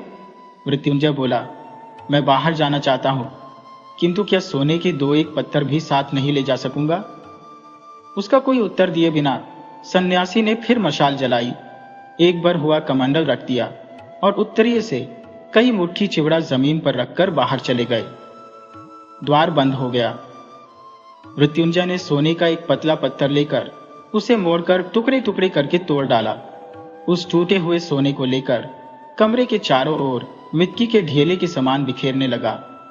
कभी दांतों से काटकर सोने के पत्थर में दाग करता, कभी सोने के किसी पत्थर को जमीन पर फेंककर उसके ऊपर बार बार पदाघात करता। मन ही मन कह उठता, पृथ्वी पर ऐसे सम्राट कितने हैं जो सोने को इस प्रकार इधर उधर बिखेर सकते हैं। मृत्युंजय पर मानो एक प्रलय की सनक सवार हो गई। उसकी इच्छा होने लगी कि वह उस स्वर्ण राशि को चूर्ण करके धूल के समान फांक फांक कर उड़ा दे और इस प्रकार से पृथ्वी के सारे स्वानलुब्ध राजा महाराजाओं का तिरस्कार करे। इस तरह जितनी देर हो सका मृत्युंजय ने सोने को लेकर खींचतान की और फिर थक कर सो गया। नींद खुलने पर वह अपने चारों ओर फिर वही स्पर्श राशि देखने लगा। तब दरवाजे को पीटकर वह चिल्लाकर बोल उठा, ओ सन्यासी, मैं ये सोना नहीं चाहता, सोना नहीं चाहता। किंतु द्वार नहीं खुला। चिल्लाते चिल्लाते मृत्युंजय का नशा बैठ गया, किंतु द्वार नहीं खुला। सोने के एक एक पिंड को लेकर वह फेंक कर दरवाजे पर मारने लगा, किंतु कोई परिणाम न निकला। मृत्युंजय का हृदय बैठने लगा। तब क्या सन्यासी नहीं आएंगे? इस स्वर्ण कारागार में तिल तिल पल पल करके सूख कर मर जाना होगा। तब सोना देखकर उसे डर लगने लगा। विभीषिका के मौन कठोर हास्य के समान सोने का वह स्तूप चारों ओर स्थिर होकर खड़ा था। उसमें स्पंदन नहीं था, परिवर्तन नहीं। मृत्युंजय का हृदय अब कांपने लगा, व्याकुल होने लगा। उसके साथ उनका कोई संपर्क नहीं था, वेदना का कोई संबंध न था। सोने के ये पिंड न प्रकाश चाहते थे, न आकाश, न वायु, न प्राण, न मुक्ति। ये इस चिर अंधकार में चिरकाल से उज्जवल रहकर कठोर होकर स्थिर होकर पड़े थे। पृथ्वी पर अब गोधूली वेला होगी। आहा, गोधूली का वह सुनहलापन क्षण भर के लिए आंखों को शीतल करके अंधकार प्रांत में रोकर विदा लेता है। उसके पश्चात कुटिया के आंगन में संध्या तारा निर्निमेष दृष्टि से देखने लगता है। गौशाला में दीपक जलाकर बहू घर के कोने में संध्या दीप रखती है। मंदिर की आरती का घंटा बजने लगता है। गांव की, घर की अत्यंत क्षुद्र और तुच्छ बातें आज मृत्युंजय की कल्पना दृष्टि के आगे उज्जवल हो गई। उनका वह भोला कुत्ता पूंछ सिर एक करके आंगन के कोने में संध्या के बाद सोता रहता। वह कल्पना भी जैसे उसको व्यथित करने लगी। धारागोल गांव में कई दिन जिस मोदी की दुकान में उसने आश्रय लिया था, वह इस समय रात में दीपक बुझाकर दुकान बंद करके धीरे धीरे गांव में घर की ओर भोजन करने जा रहा होगा। यह बात स्मरण करके उसको लगने लगा, मोदी कितना सुखी है। आज कौन दिन है क्या पता। यदि रविवार होगा तो अब तक हाट से आदमी अपने अपने घर लौट रहे होंगे, बिछुड़े हुए साथी को ऊंचे स्वर में बुला रहे होंगे, दल बनाकर पार जाने वाली नावों द्वारा पार हो रहे होंगे, मैदान के रास्ते अनाज के खेतों की मेन पार करके गांव के सूखे बांसों के पत्तों से ढके आंगन की बगल से होकर किसान लोग हाथ में दो एक मछली लटकाए, सिर पर टोकरी लिए, अंधेरे में तारों भरी आकाश के क्षीण प्रकाश में एक गांव से दूसरे गांव चले जा रहे होंगे। पृथ्वी के ऊपरी तल की इस विचित्र बृहत चिर चंचल जीवन यात्रा में तुच्छतम दीनतम होकर अपना जीवन मिला देने के लिए मिट्टी के सैकड़ों स्तर भेजता हुआ जगत का आह्वान उसके पास पहुंचने लगा। वह जीवन, वह आकाश पृथ्वी के संपूर्ण मणिमाणिक्यों से उसे अधिक मूल्यवान प्रतीत होने लगा। उसको लगने लगा केवल क्षण माणिक्यों से उसे अधिक मूल्यवान प्रतीत होने लगा। उसको लगने लगा केवल क्षण भर के लिए एक बार यदि अपनी उस श्यामाजनी धारित्री की धूली भरी गोद में, उस उन्मुक्त आलोकित नील गगन के नीचे घास पात की गंध से बसी उस वायु से हृदय भरकर एक बार अंतिम निश्वास लेकर मर सकता तो जीवन सार्थक हो जाता। इसी समय द्वार खुल गया। कमरे में प्रवेश करके सन्यासी ने कहा, मृत्युंजय, क्या चाहते हो? वो बोल उठा, मैं और कुछ नहीं चाहता। मैं इस सुरंग से, अंधकार से, गोरख धंधे से, इस सोने के कारागार से बाहर निकलना चाहता हूं। मैं प्रकाश चाहता हूं, आकाश चाहता हूं, मुक्ति चाहता हूं। सन्यासी ने कहा, इस सोने के भंडार से भी अधिक मूल्यवान रत्न भंडार कहाँ है? एक बार वहां नहीं चलोगे? मृत्युंजय ने कहा, नहीं, नहीं जाऊंगा। सन्यासी ने कहा, एक बार देख आने की भी उत्सुकता नहीं है? मृत्युंजय ने कहा, नहीं, मैं देखना भी नहीं चाहता। मुझे यदि कौपीन पहनकर भिक्षा मांगते घूमना पड़े तो भी मैं यहां क्षण भर भी नहीं काटना चाहता। सन्यासी ने कहा, अच्छा तो फिर आओ। मृत्युंजय का हाथ पकड़कर सन्यासी उसे उस गहरे कुएं के पास ले गए। उसके हाथ में वह लेख पत्र देकर कहा, इसे लेकर तुम क्या करोगे? मृत्युंजय ने उस पत्र को फाड़कर टुकड़े टुकड़े करके कुएं में फेंक दिया।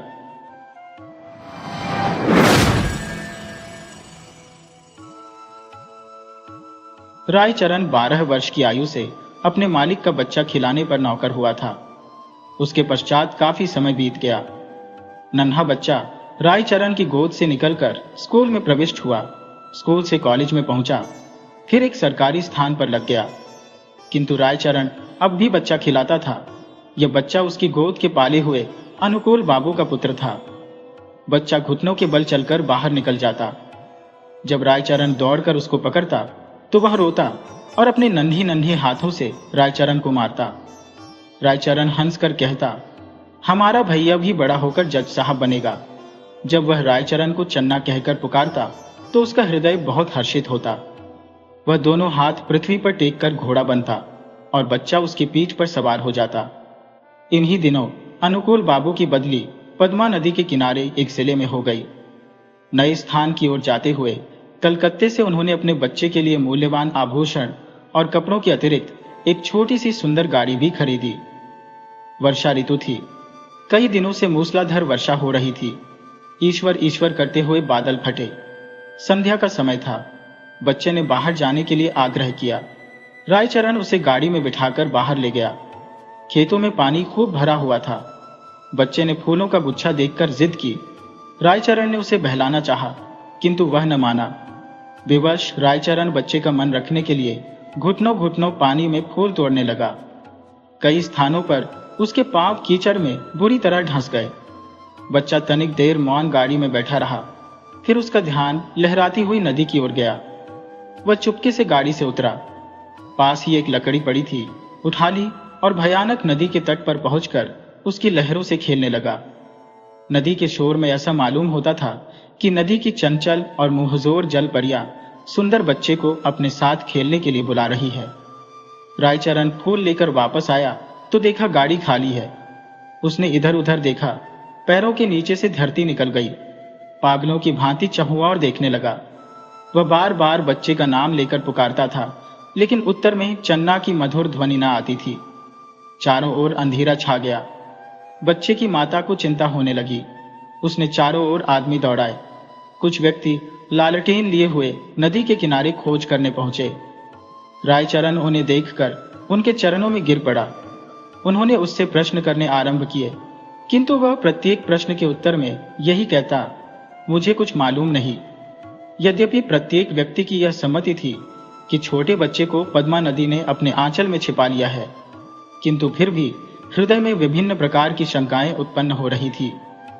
एक यह कि उसी संध्या को निर्वासितों का एक समूह नगर से गया था और मां को संदेह था कि रायचरण ने कहीं बच्चे को निर्वासित के हाथों न बेच दिया हो। वह रायचरण को अलग ले गई और उससे विनती करते हुए कहने लगी, रायचरण, तुम मुझसे जितना रुपया चाहो ले लो, किंतु परमात्मा के लिए मेरी दशा पर तरस खाकर मेरा बच्चा मुझको वापस कर दो। परंतु रायचरण कुछ उत्तर न दे सका, केवल माथे पर हाथ मारकर मौन हो गया। स्वामिनी ने क्रोध और आवेश की दशा में उसको घर से बाहर निकाल दिया। अनुकूल बाबू ने पत्नी को बहुत समझाया, किंतु माता के हृदय से शंकाएं दूर न हुई। वह बराबर यही कहती रही कि मेरा बच्चा सोने के आभूषण पहने हुए था। अवश्य इसने। रायचरण अपने गांव वापस चला आया। उसे कोई संतान न थी और न ही संतान होने की कोई संभावना थी, किंतु साल की समाप्ति पर उसके घर पुत्र ने जन्म लिया, परंतु पत्नी सूतिका गृह में ही मर गई। घर में एक विधवा बहन थी। उसने बच्चे के पालन पोषण का भार अपने ऊपर लिया। जब बच्चा घुटनों के बल चलने लगा, वह घर वालों की नजर बचाकर बाहर निकल जाता। रायचरण जब उसे दौड़कर पकड़ता तो वह चंचलता से उसको मारता। उस समय रायचरण के नेत्रों के सामने अपने उस नन्ही मालिक की सूरत फिर जाती जो पद्मा नदी की लहरों में लुप्त हो गया था। बच्चे की जबान खुली तो वह बाप को बाबा और बुआ को मामा इस ढंग से कहता था जिस ढंग से रायचरण का नन्हा मालिक बोलता था। रायचरण उसकी आवाज से चौंक उठता। उसे पूर्ण विश्वास था कि उसके मालिक ने उसके घर में जन्म लिया है। इस विचार को निर्धारित करने के लिए उसके पास 3 प्रमाण थे। एक तो यह कि वह नन्हे मालिक की मृत्यु के थोड़े ही समय पश्चात उत्पन्न हुआ। दूसरे यह कि उसकी पत्नी वृद्ध हो गई थी और संतान उत्पत्ति की कोई आशा न थी।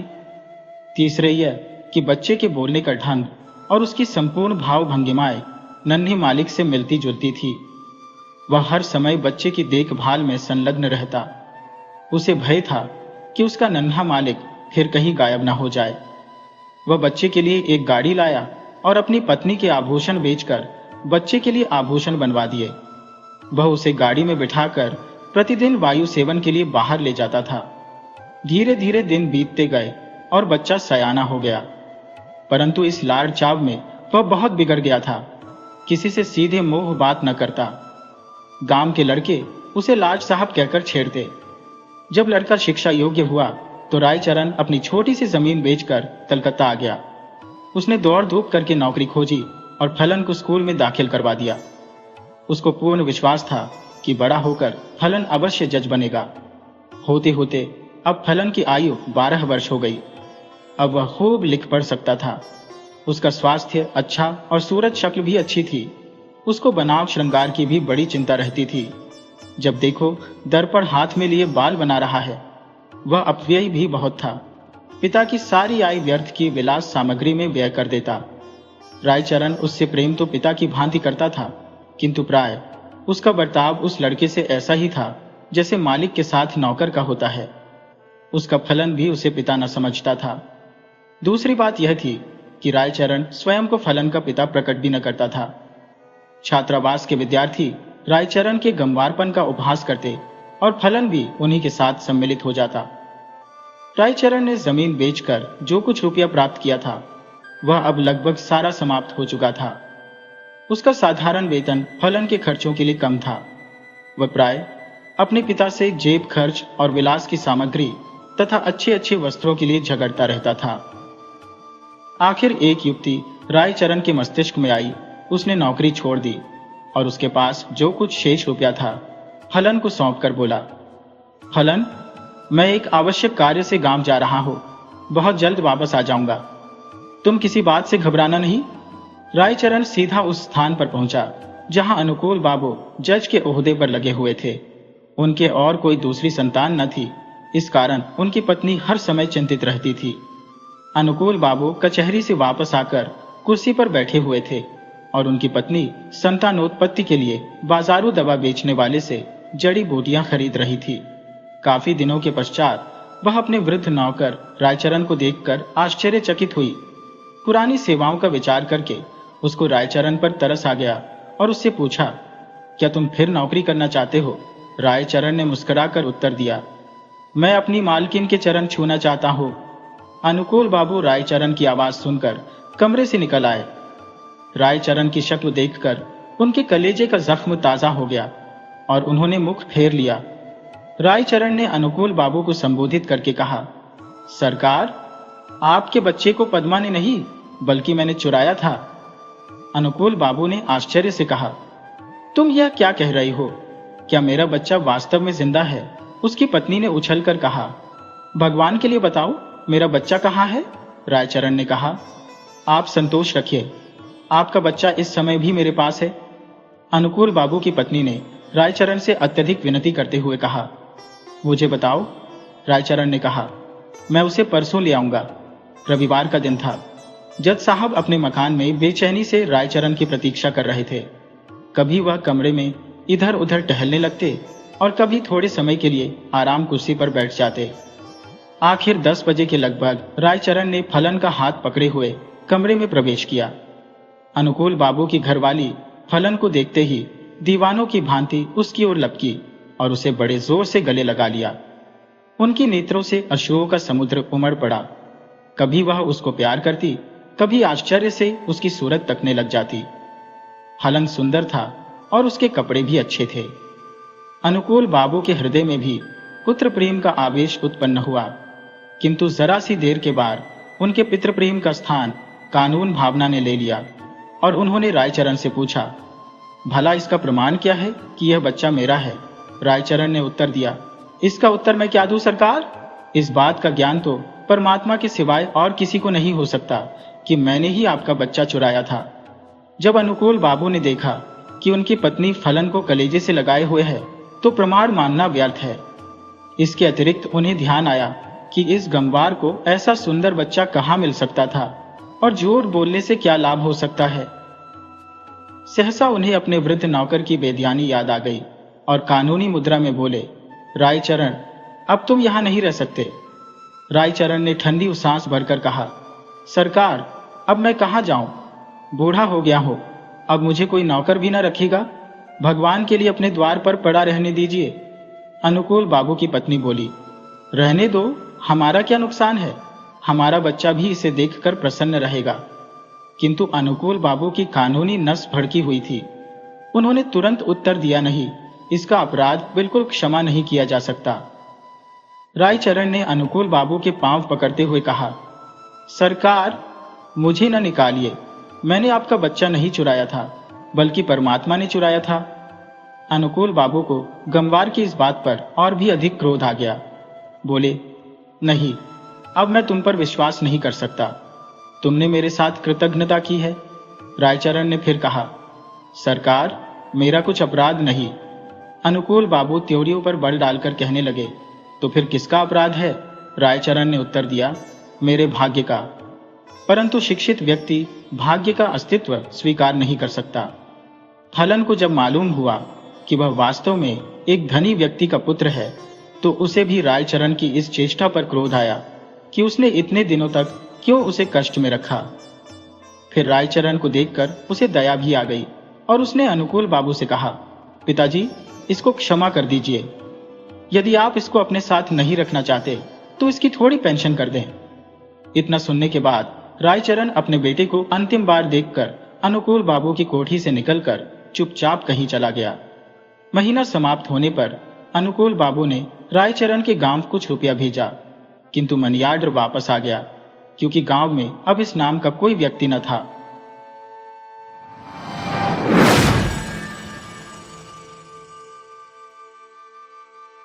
गांव की किसी एक अभागिनी के अत्याचारी पति के तिरस्कृत कर्मों की पूरी व्याख्या करने के बाद पड़ोसिन तारामती ने अपनी राय संक्षेप में प्रकट करते हुए कहा, आग लगे ऐसे पति के मुंह में। सुनकर जयगोपाल बाबू की पत्नी शशिकला को बहुत बुरा लगा और ठेस भी पहुंची। उसने जबान से तो कुछ नहीं कहा, पर अंदर ही अंदर सोचने लगी कि पति जाति के मुख में सिगरेट सिगार की आग के सिवा और किसी तरह की आग लगाना या कल्पना करना कम से कम नारी जाति के लिए कभी किसी भी अवस्था में शोभा नहीं देता। शशिकला को गुमसुम बैठा देखकर कठोर हृदय तारामती का उत्साह दूना हो गया। वह बोली, ऐसे खसम से तो जन्म जन्म की रान भली, और चटपट वहां से उठकर चल दी। उसके जाते ही बैठक समाप्त हो गई। शशिकला गंभीर हो गई। वह सोचने लगी, पति की ओर से किसी दोष की वह कल्पना भी नहीं कर सकती जिससे उनके प्रति ऐसा कठोर भाव जागृत हो जाए। विचारते विचारते उसके कोमल हृदय का सारा प्रतिफल अपने प्रवासी पति की ओर उच्छ्वासित होकर दौड़ने लगा। पर जहां उसके पति शयन किया करते थे, उस स्थान पर दोनों बाहें फैलाकर वह औंधी पड़ी रही और बारंबार तकिए को छाती से लगाकर चूमने लगी। तकिए में पति के सिर के तेल की सुगंध को वह महसूस करने लगी और फिर द्वार बंद करके बक्स में से पति का एक बहुत पुराना चित्र और स्मृति पत्र निकालकर बैठ गई। उस दिन की निस्तब्ध दोपहरी उसकी इसी प्रकार कमरे में एकांत चिंता, पुरानी स्मृति और व्यथा के आंसुओं में बीत गई। शशिकला और जयगोपाल बाबू का दाम्पत्य जीवन कोई नया हो सो बात नहीं है। बचपन में शादी हुई थी और इस दौरान में कई बाल बच्चे भी हो चुके थे। दोनों ने बहुत दिनों तक एक साथ रहकर साधारण रूप में दिन काटे। किसी भी ओर से इन दोनों के अपरिमित स्नेह को देखने कभी कोई नहीं आया। लगभग 16 वर्ष की एक लंबी अवधि बिताने के बाद उसके पति को महज काम धाम ढूंढने के लिए अचानक परदेश जाना पड़ा और विच्छेद ने शशि के मन में एक प्रकार का प्रेम का तूफान खड़ा कर दिया। विरह बंधन में जितनी खिंचाई होने लगी, कोमल हृदय की फांसी उतनी ही कड़ी होने लगी। इस ढीली अवस्था में जब उसका अस्तित्व भी मालूम नहीं पड़ा, तब उसकी पीड़ा अंदर से टीसे मारने लगी।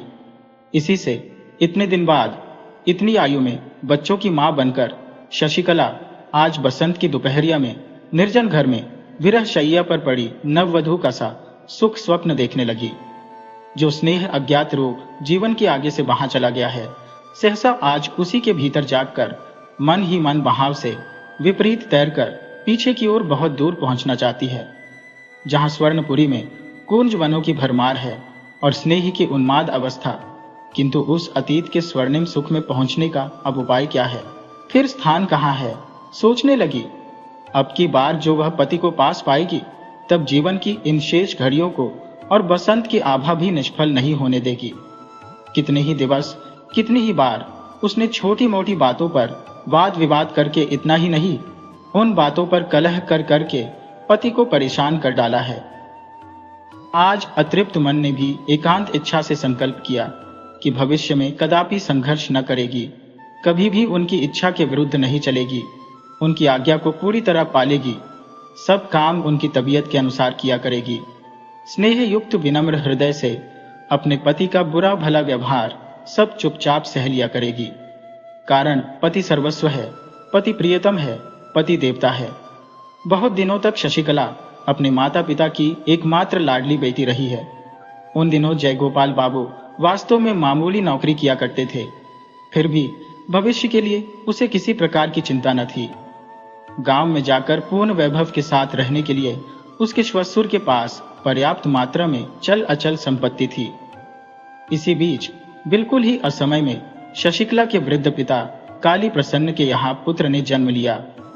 सत्य कहने में क्या है, भाई के इस जन्म से शशिकला को बहुत दुख हुआ और जयगोपाल बाबू भी इस नन्हे साले को पाकर विशेष प्रसन्न नहीं हुए। अधिक आयु में बच्चा होने के कारण उस पर माता पिता के लाड प्यार का कोई ठिकाना न रहा। उस नवजात छोटे दूध पीते निद्रातुर साले ने अपनी अज्ञानता में न जाने कैसे अपने कोमल हाथों की छोटी छोटी मुट्ठियों में जयगोपाल बाबू की सारी आशाएं पीसकर जब चकनाचूर कर दी, तब वह आसाम के किसी छोटे बगीचे में नौकरी करने के लिए चल दिया। सबने कहा, सुना कि पास में ही कहीं छोटा मोटा काम धंधा खोज करके यहीं रहो तो अच्छा हो, किंतु चाहे गुस्से के कारण से हो या गैरों की नौकरी करने में शीघ्र ही अमीर बनने की धुन से हो, उसने किसी की बात पर ध्यान नहीं दिया। शशि को बच्चों के साथ उसके मायके में छोड़कर वह आसाम चला गया। विवाह के उपरांत इस दंपति में यह पहला विच्छेद था।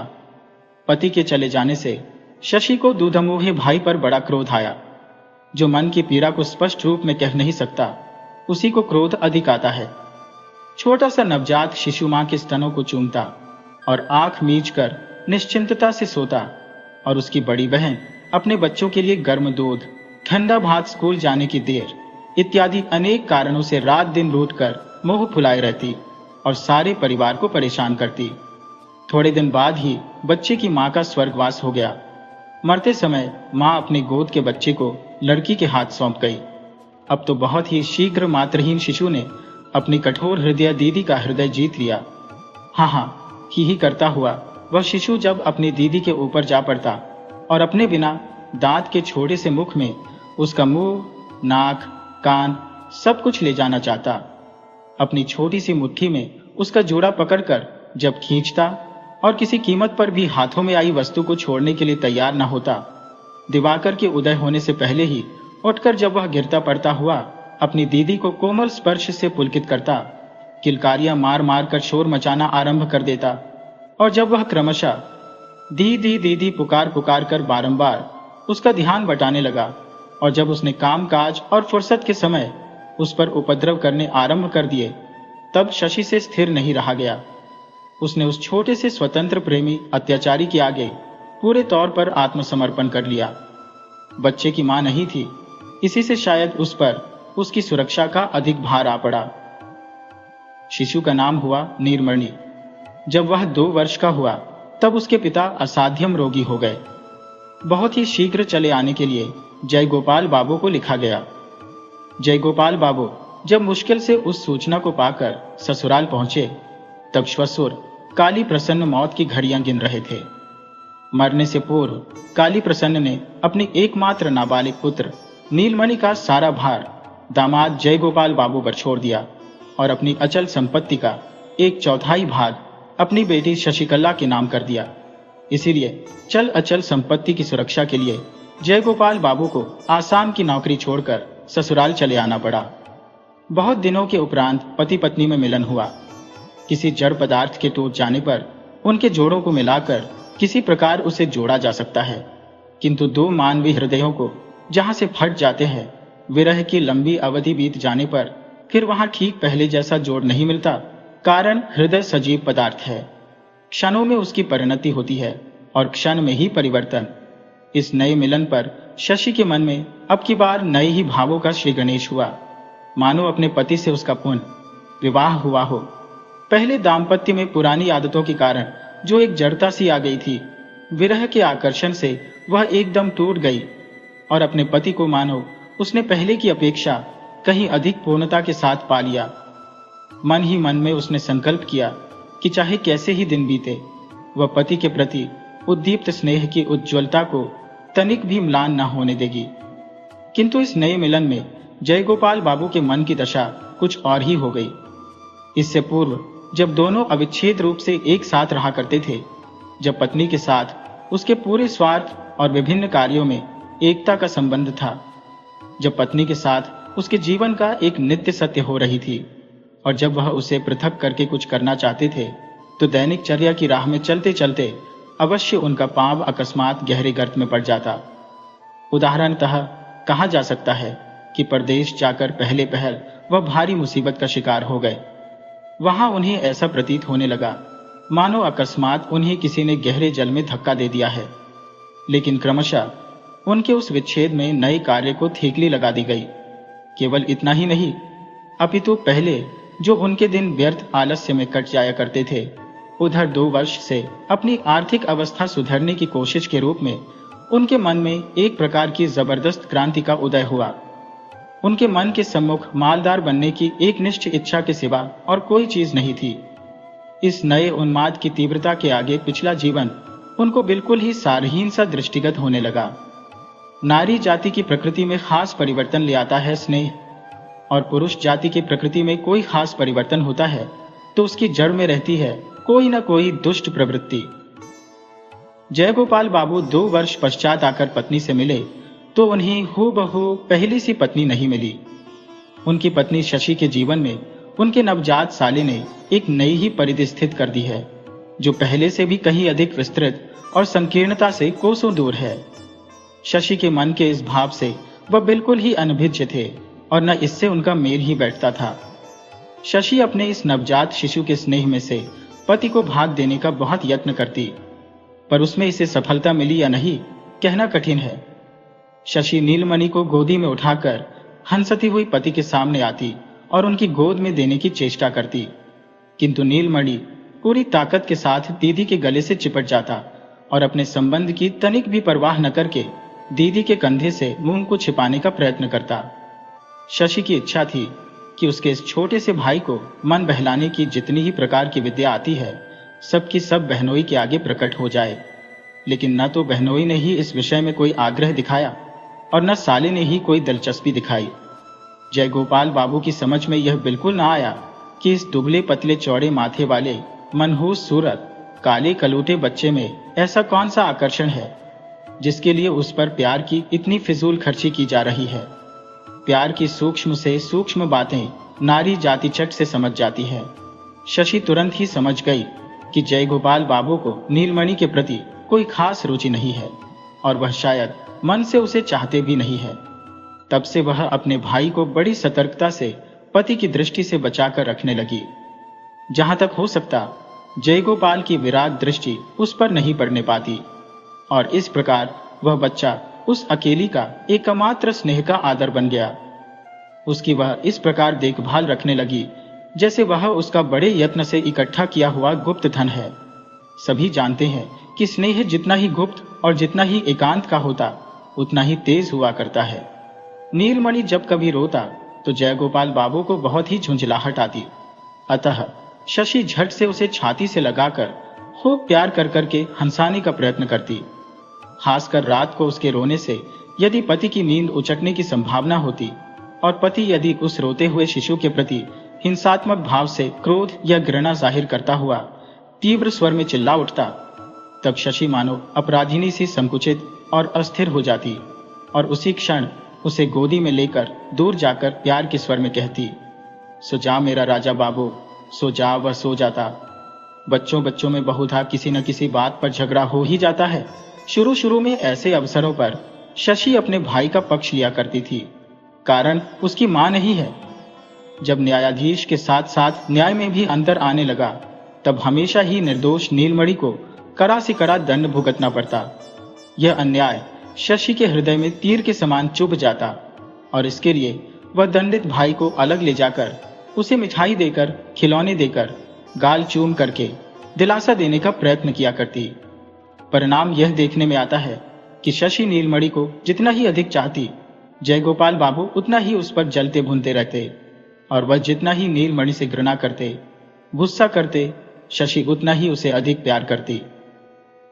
जयगोपाल बाबू उन इंसानों में से है जो कि अपनी पत्नी के साथ कठोर व्यवहार नहीं करते और शशि भी उन स्त्रियों में से है जो स्निग्ध स्नेह के साथ चुपचाप पति की बराबर सेवा किया करती है। किंतु अब केवल नीलमणि को लेकर अंदर ही अंदर एक गुठली सी पकने लगी जो उस दंपति के लिए व्यथा दे रही है। इस प्रकार के नीरव द्वंद्व का गोपनीय आघात प्रतिघात प्रकट संघर्ष की अपेक्षा कहीं अधिक कष्टदायक होता है। ये बात उन समवयस्कों से छिपाना कठिन है जो कि विवाहित दुनिया की सैर कर चुके हो। नीलमणि की सारी देह में केवल सिर ही सबसे बड़ा था। देखने में ऐसा प्रतीत होता जैसे विधाता ने एक खोखले पतले बांस में फूंक मारकर ऊपर के हिस्से पर एक हंडिया बना दी है। डॉक्टर भी अक्सर भय प्रकट करते हुए कहा करते कि लड़का उस जांचे के समान ही निकम्मा साबित हो सकता है। बहुत दिनों तक उसे बात करना और चलना नहीं आया। उसके उदासीन गंभीर चेहरे को देखकर ऐसा प्रतीत होता कि उसके माता पिता अपनी वृद्धावस्था की सारी चिंताओं का भार किसी नन्हे से बच्चे के माथे पर लाद गए हैं। दीदी के यत्न और सेवा से नीलमणि ने अपने भय का समय पार करके 6ठे वर्ष में पदार्पण किया। कार्तिक में भैया दूज के दिन शशि ने नीलमणि को नए नए बढ़िया वस्त्र पहनाए, खूब सजधज के साथ बाबू बनाया और उसके विशाल माथे पर टीका करने के लिए थाली सजाई। भैया को पटड़े पर बिठाकर अंगूठी में रोली लगाकर टीका लगा ही रही थी कि इतने में पूर्वोक्त मुंगफट पड़ोसिन तारा आ पहुंची और आने के साथ ही बात में शशि के साथ संघर्ष आरंभ कर दिया। वह कहने लगी, हाय हाय, छिपे छिपे भैया का सत्यानाश करके ठाट बाट से लोग दिखाऊ टीका करने से क्या फायदा। सुनकर शशि पर एक साथ आश्चर्य, क्रोध और वेदना की दामिनी सी टूट पड़ी। अंत में उसे सुनना पड़ा कि वे दोनों औरत मर्द मिलकर सलाह करके नाबालिग नीलमणि की अचल संपत्ति को मालगुजारी वसूली में नीलाम करवाकर पति के फुफेरे भाई के नाम खरीदने की साजिश कर रहे हैं। शशि ने सुनकर कोसना शुरू किया, जो लोग इतनी बड़ी झूठी बदनामी कर रहे हैं, भगवान करे उनकी जीभ जल जाए। और अश्रु बहाती हुई सीधी वह पति के पास पहुंची तथा उनसे सब बात कह सुनाई। जयगोपाल बाबू ने कहा, आजकल के जमाने में किसी का भरोसा नहीं किया जा सकता। उपेंद्र मेरा सगा फुफेरा भाई है, उस पर सारी अचल संपत्ति का भार डालकर मैं निश्चिंत था। उसने कब मालगुजारी नहीं भरी और कब नीलाम में हासिलपुर खरीद लिया, मुझे कुछ पता ही नहीं लगा। शशि ने आश्चर्य के साथ पूछा, तुम नालिश नहीं करोगे? जयगोपाल बाबू ने कहा, भाई के नाम नालिश कैसे करो, और फिर नालिश करने से कुछ फल भी नहीं निकलेगा, गांठ से और रुपए पैसे की बर्बादी होगी। पति की बात पर भरोसा करना शशि का कर्तव्य है, किंतु वह किसी भी तरह भरोसा न कर सकी। तब फिर उसकी अपनी सुख की घर गृहस्थी और स्नेह का दाम्पत्य जीवन सब कुछ सहसा भयानक रूप में उसके समक्ष आ खड़ा हुआ। जिस घर द्वार को वह अपना आश्रय समझ रही थी, अचानक देखा कि उसके लिए वह एक निष्ठुर फांसी बन गया है, जिसने चारों ओर से उन दोनों बहन भाई को घेर रखा है। वह अकेली अबला है, असहाय नीलमणि को कैसे बचाए, उसकी कुछ समझ में नहीं आता। जैसे जैसे वह सोचने लगी, वैसे वैसे भय और घृणा से संकट में पड़े हुए अबोध भाई पर उसका प्यार बढ़ता ही गया। उसका हृदय ममता और आंखें अश्रुओं से भर आईं। वह सोचने लगी, यदि उसे उपाय मालूम होता तो वह लाट साहब के दरबार में अपनी अर्जी दिलवाती, और वहां से भी कुछ न होता तो महारानी विक्टोरिया के पास खत भेजकर अपने भाई की जायदाद अवश्य बचा लेती, और महारानी साहिबा नीलमणि की वार्षिक 758 रुपए लाभ की जायदाद हासिलपुर कदापि नहीं बिकने देती। इस प्रकार शशि जबकि सीधा महारानी विक्टोरिया के दरबार में न्याय करा के अपने फुफेरे देवर को ठीक करने का उपाय सोच रही थी, तब सहसा नीलमणि को तीव्र ज्वर चढ़ आया और ऐसा दौरा पड़ने लगा कि हाथ पांव तन गए और बारंबार बेहोशी बढ़ने लगी। जयगोपाल ने गांव के एक देशी काले डॉक्टर को बुलवाया। शशि ने अच्छे डॉक्टर के लिए प्रार्थना की तो जयगोपाल बाबू ने उत्तर दिया, क्यों, मोतीलाल क्या बुरा डॉक्टर है? शशि जब उनके पांवों पर गिर गई, अपनी सौगंध खिलाकर भयभीत हिरनी की तरह निहारने लगी, तब जयगोपाल बाबू ने कहा, अच्छा, शहर से डॉक्टर बुलवाता हूं, ठहरो। शशि नीलमणि को छाती से चिपकाए पड़ी रही। नीलमणि भी एक पल के लिए भी उसे आंखों से ओझल नहीं होने देता। भय खाता कि उसे धोखा देकर दीदी उसकी कहीं चली जाए, और इसलिए वह सदा उससे चिपटा रहता, यहां तक कि सो जाने पर भी पल्लू कदापि नहीं छोड़ता। सारा दिन इसी प्रकार बीत गया। संध्या के बाद दिया बत्ती के समय जयगोपाल बाबू ने आकर कहा, शहर का डॉक्टर नहीं मिला, वह दूर कहीं मरीज देखने गया है। और इसके साथ ही यह भी कहा, मुकदमे के कारण मुझे अभी इसी समय बाहर जाना पड़ रहा है। मैंने मोतीलाल से कह दिया है, दोनों वक्त आकर अच्छी प्रकार से देखभाल किया करेंगे। रात को नीलमणि अनशन बकने लगा। भोर होते ही शशि और कुछ भी न सोचकर खुद रोगी भाई को लेकर नाव में बैठ कलकत्ता के लिए चल दी। कलकत्ता जाकर देखा कि डॉक्टर घर पर ही है, कहीं बाहर नहीं गए हैं। भले घर की स्त्री समझकर डॉक्टर ने झटपट उसके लिए ठहरने का प्रबंध कर लिया और उसकी मदद के लिए एक अधेड़ विधवा को नियुक्त कर दिया। नीलमणि का इलाज चलने लगा। दूसरे ही दिन जयगोपाल बाबू भी कलकत्ता आ धमके। मारे गुस्से के आग बबूला होकर उसने शशि को तत्काल ही घर लौटने का हुक्म दिया। शशि ने कहा, मुझे यदि तुम काट भी डालो तब भी मैं अभी घर नहीं लौटने की। तुम सब मिलकर मेरे नीलमणि को मार डालना चाहते हो। उसके बाप नहीं, मां नहीं, मेरे सिवा उसका है ही कौन? मैं उसे बचाऊंगी, बचाऊंगी, अवश्य बचाऊंगी। जयगोपाल बाबू भावावेश में आकर बोले, तो तुम यही रहो, मेरे घर अब कदापि मत आना। शशि ने उसी क्षण तपाक से कहा, तुम्हारा घर कहां से आया? घर तो मेरे भाई का है। जयगोपाल बाबू बोले, अच्छा, देखा जाएगा।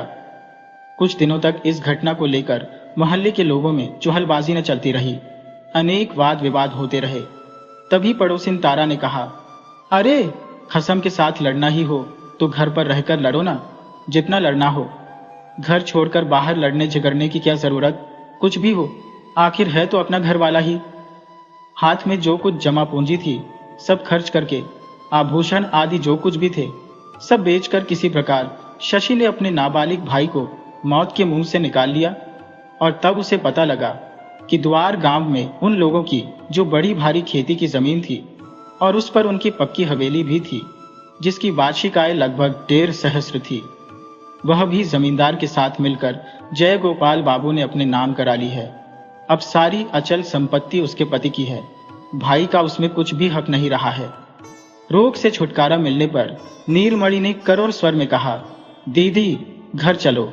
वहां अपने साथियों से खेलने के लिए उसका जी मचल रहा है। इसी से प्रेरित होकर वह बार बार कहने लगा, दीदी अपने उसी घर में चलो ना। सुनकर शशि रोने लगी, बोली, हम लोगों का अब घर कहाँ है? लेकिन केवल रोने से ही फल क्या? अब दीदी के सिवा इस दुनिया में उसके भाई का है ही कौन? यह सोचकर शशि ने आंखें पोंछ डाली और साहस बटोरकर डिप्टी मजिस्ट्रेट तारिणी बाबू के घर जाकर उसकी पत्नी की शरण ली। मजिस्ट्रेट साहब जयगोपाल बाबू को भली भांति जानते थे। भले घर की बहू बेटी घर से निकलकर जमीन जायदाद के लिए पति से झगड़ना चाहती है, इस बात पर वे शशि पर गुस्सा हुए। उसे बातों से फुसलाए रखकर उसी समय उन्होंने जयगोपाल बाबू को पत्र लिखा। जयगोपाल बाबू साले सहित शशि को जबरदस्ती नाव पर बैठकर गांव ले गया।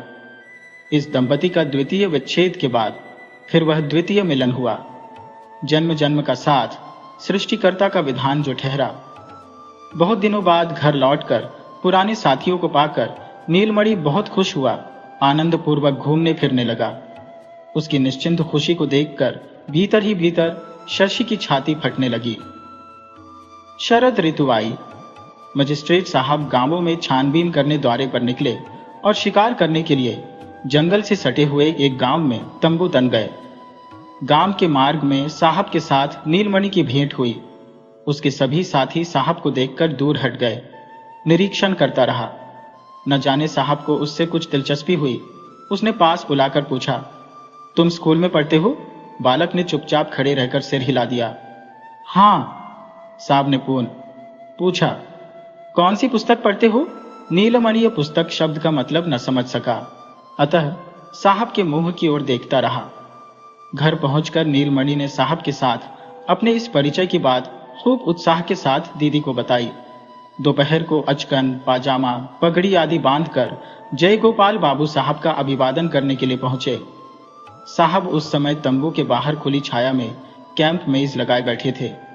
सिपाही वगैरह की चारों ओर धूम मची हुई थी। उन्होंने जयगोपाल बाबू को चौकी पर बैठाकर गांव के हालचाल पूछे। जयगोपाल बाबू सर्वसाधारण गांव वालों के सामने जो इस प्रकार बड़प्पन का स्थान घेरे बैठा है, इसके लिए वह मन ही मन फूला नहीं समा रहा है। उसके मन में बार बार यह विचार उठ रहे थे कि इस समय चक्रवर्ती और नंदी घराने का कोई आकर देख जाता तो कितना अच्छा होता। इतने में नीलमणि को साथ लिए अवगुंठन ताने एक स्त्री सीधी साहब के सामने आकर खड़ी हो गई। बोली, साहब, आपके हाथ में मैं इस अनाथ भाई को सौंप रही हूं, आप इसकी रक्षा कीजिए।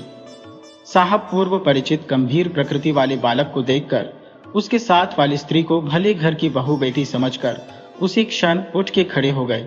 बोले, आप तंबू में आइए, मुझे जो कुछ कहना है वह यही कहूंगी। जयगोपाल बाबू का चेहरा फीका पड़ गया और घबराहट के मारे ऐसा हो गया मानो अंगारे पर अचानक उसका पांव पड़ गया हो। गांव के लोग तमाशा देखने के लिए खिसक खिसक कर पास आने की चेष्टा करने लगे। तभी साहब ने बेंत उठाया और सब भाग खड़े हुए। तब फिर शशिकला ने अपने अनाथ भाई का हाथ थामते हुए उस अनाथ बच्चे का सारा इतिहास शुरू से आखिर तक कह सुनाया। जयगोपाल बाबू ने बीच बीच में रुकावट डालने की चेष्टा की, पर साहब ने गरज कर उसे जहां का तहां बैठा दिया। चुप रहो, और बेंत के संकेत से उसे चौकी से उठाकर सामने खड़ा होने का हुक्म दिया। जयगोपाल बाबू शशि को मन ही मन कोसता हुआ सामने खड़ा रहा और नीलमणि अपनी दीदी से बिल्कुल चिपट कर मुंह बनाए चुपचाप खड़ा सुनता रहा। शशि की बात सुन लेने पर साहब ने जयगोपाल बाबू से कई प्रश्न पूछे और उनका उत्तर पाकर बहुत देर तक चुप रहकर शशि को संबोधित करके बोले, बेटी, यह मामला मेरी कचहरी में नहीं चल सकता, पर तुम बेफिक्र रहो। इस विषय में मुझे जो कुछ करना होगा अवश्य करूंगा। तुम इस अनाथ भाई को लेकर बेधड़क घर जा सकती हो। शशि ने कहा, साहब, जब तक इस अनाथ को अपना मकान नहीं मिल सकता तब तक इसे लेकर घर जाने का साहस मैं नहीं कर सकती। अब यदि आप इसे अपने पास नहीं रखते तो और कोई भी इस अनाथ की रक्षा नहीं कर सकता। साहब ने पूछा, तुम कहां जाओगी? शशि ने उत्तर दिया, मैं अपने पति के घर लौट जाऊंगी, मेरी कुछ फिक्र नहीं है। साहब मुस्कुराया और ताबीज बंधे और दुबले पतले गंभीर स्वभाव वाले काले रंग के उस दुखी अनाथ बालक को अपने पास रखने को तैयार हो गया। इसके उपरांत शशि जब विदा होने लगी तब बालक ने उसकी धोती का छोर पकड़ लिया। साहब ने कहा, बेटा, तुम डरो मत, आओ मेरे पास आओ। अब गुंठन के भीतर अश्रुओं से झरना बहाते और पोंछते हुए अनाथ की दीदी ने कहा, मेरा राजा भैया है ना, जा जा साहब के पास जा, तेरी दीदी तुझसे फिर मिलेगी। अच्छा। इतना कहकर उसने नीलमणि को उठा छाती से लगा लिया और माथे पर पीठ पर हाथ फेर कर किसी प्रकार उसके पतले हाथों से अपनी धोती का छोर छुड़ाया और बड़ी तेजी से वहां से चल दी। साहब ने तुरंत ही बाएं हाथ से उस अनाथ बालक को रोक लिया और बालक दीदी दीदी चिल्लाता हुआ जोर जोर से रोने लगा। शशि ने एक बार मुड़कर दूर से अपना दाहिना हाथ उठाकर अपनी ओर से उसे चुप होने के लिए सांत्वना दी और अपने टूक टूक हुए हृदय को लेकर और भी तेजी से आगे निकल गई। फिर बहुत दिनों तक उस पुरानी हवेली में पति पत्नी का मिलन हुआ। सृष्टिकर्ता का विधान जो ठहरा, लेकिन यह मिलन अधिक दिन तक न रह सका। कारण इसके कुछ ही दिन बाद एक दिन भोर होते ही गांव वालों ने सुना कि रात को जयगोपाल बाबू की स्त्री हैजे से मर गई और रात ही को उसका अंतिम संस्कार हो गया। विदा के समय शशि अपने अनाथ भाई को वचन दे आई थी कि उसकी दीदी उससे फिर मिलेगी। पता नहीं उस वचन को वह निभा सकी अथवा नहीं।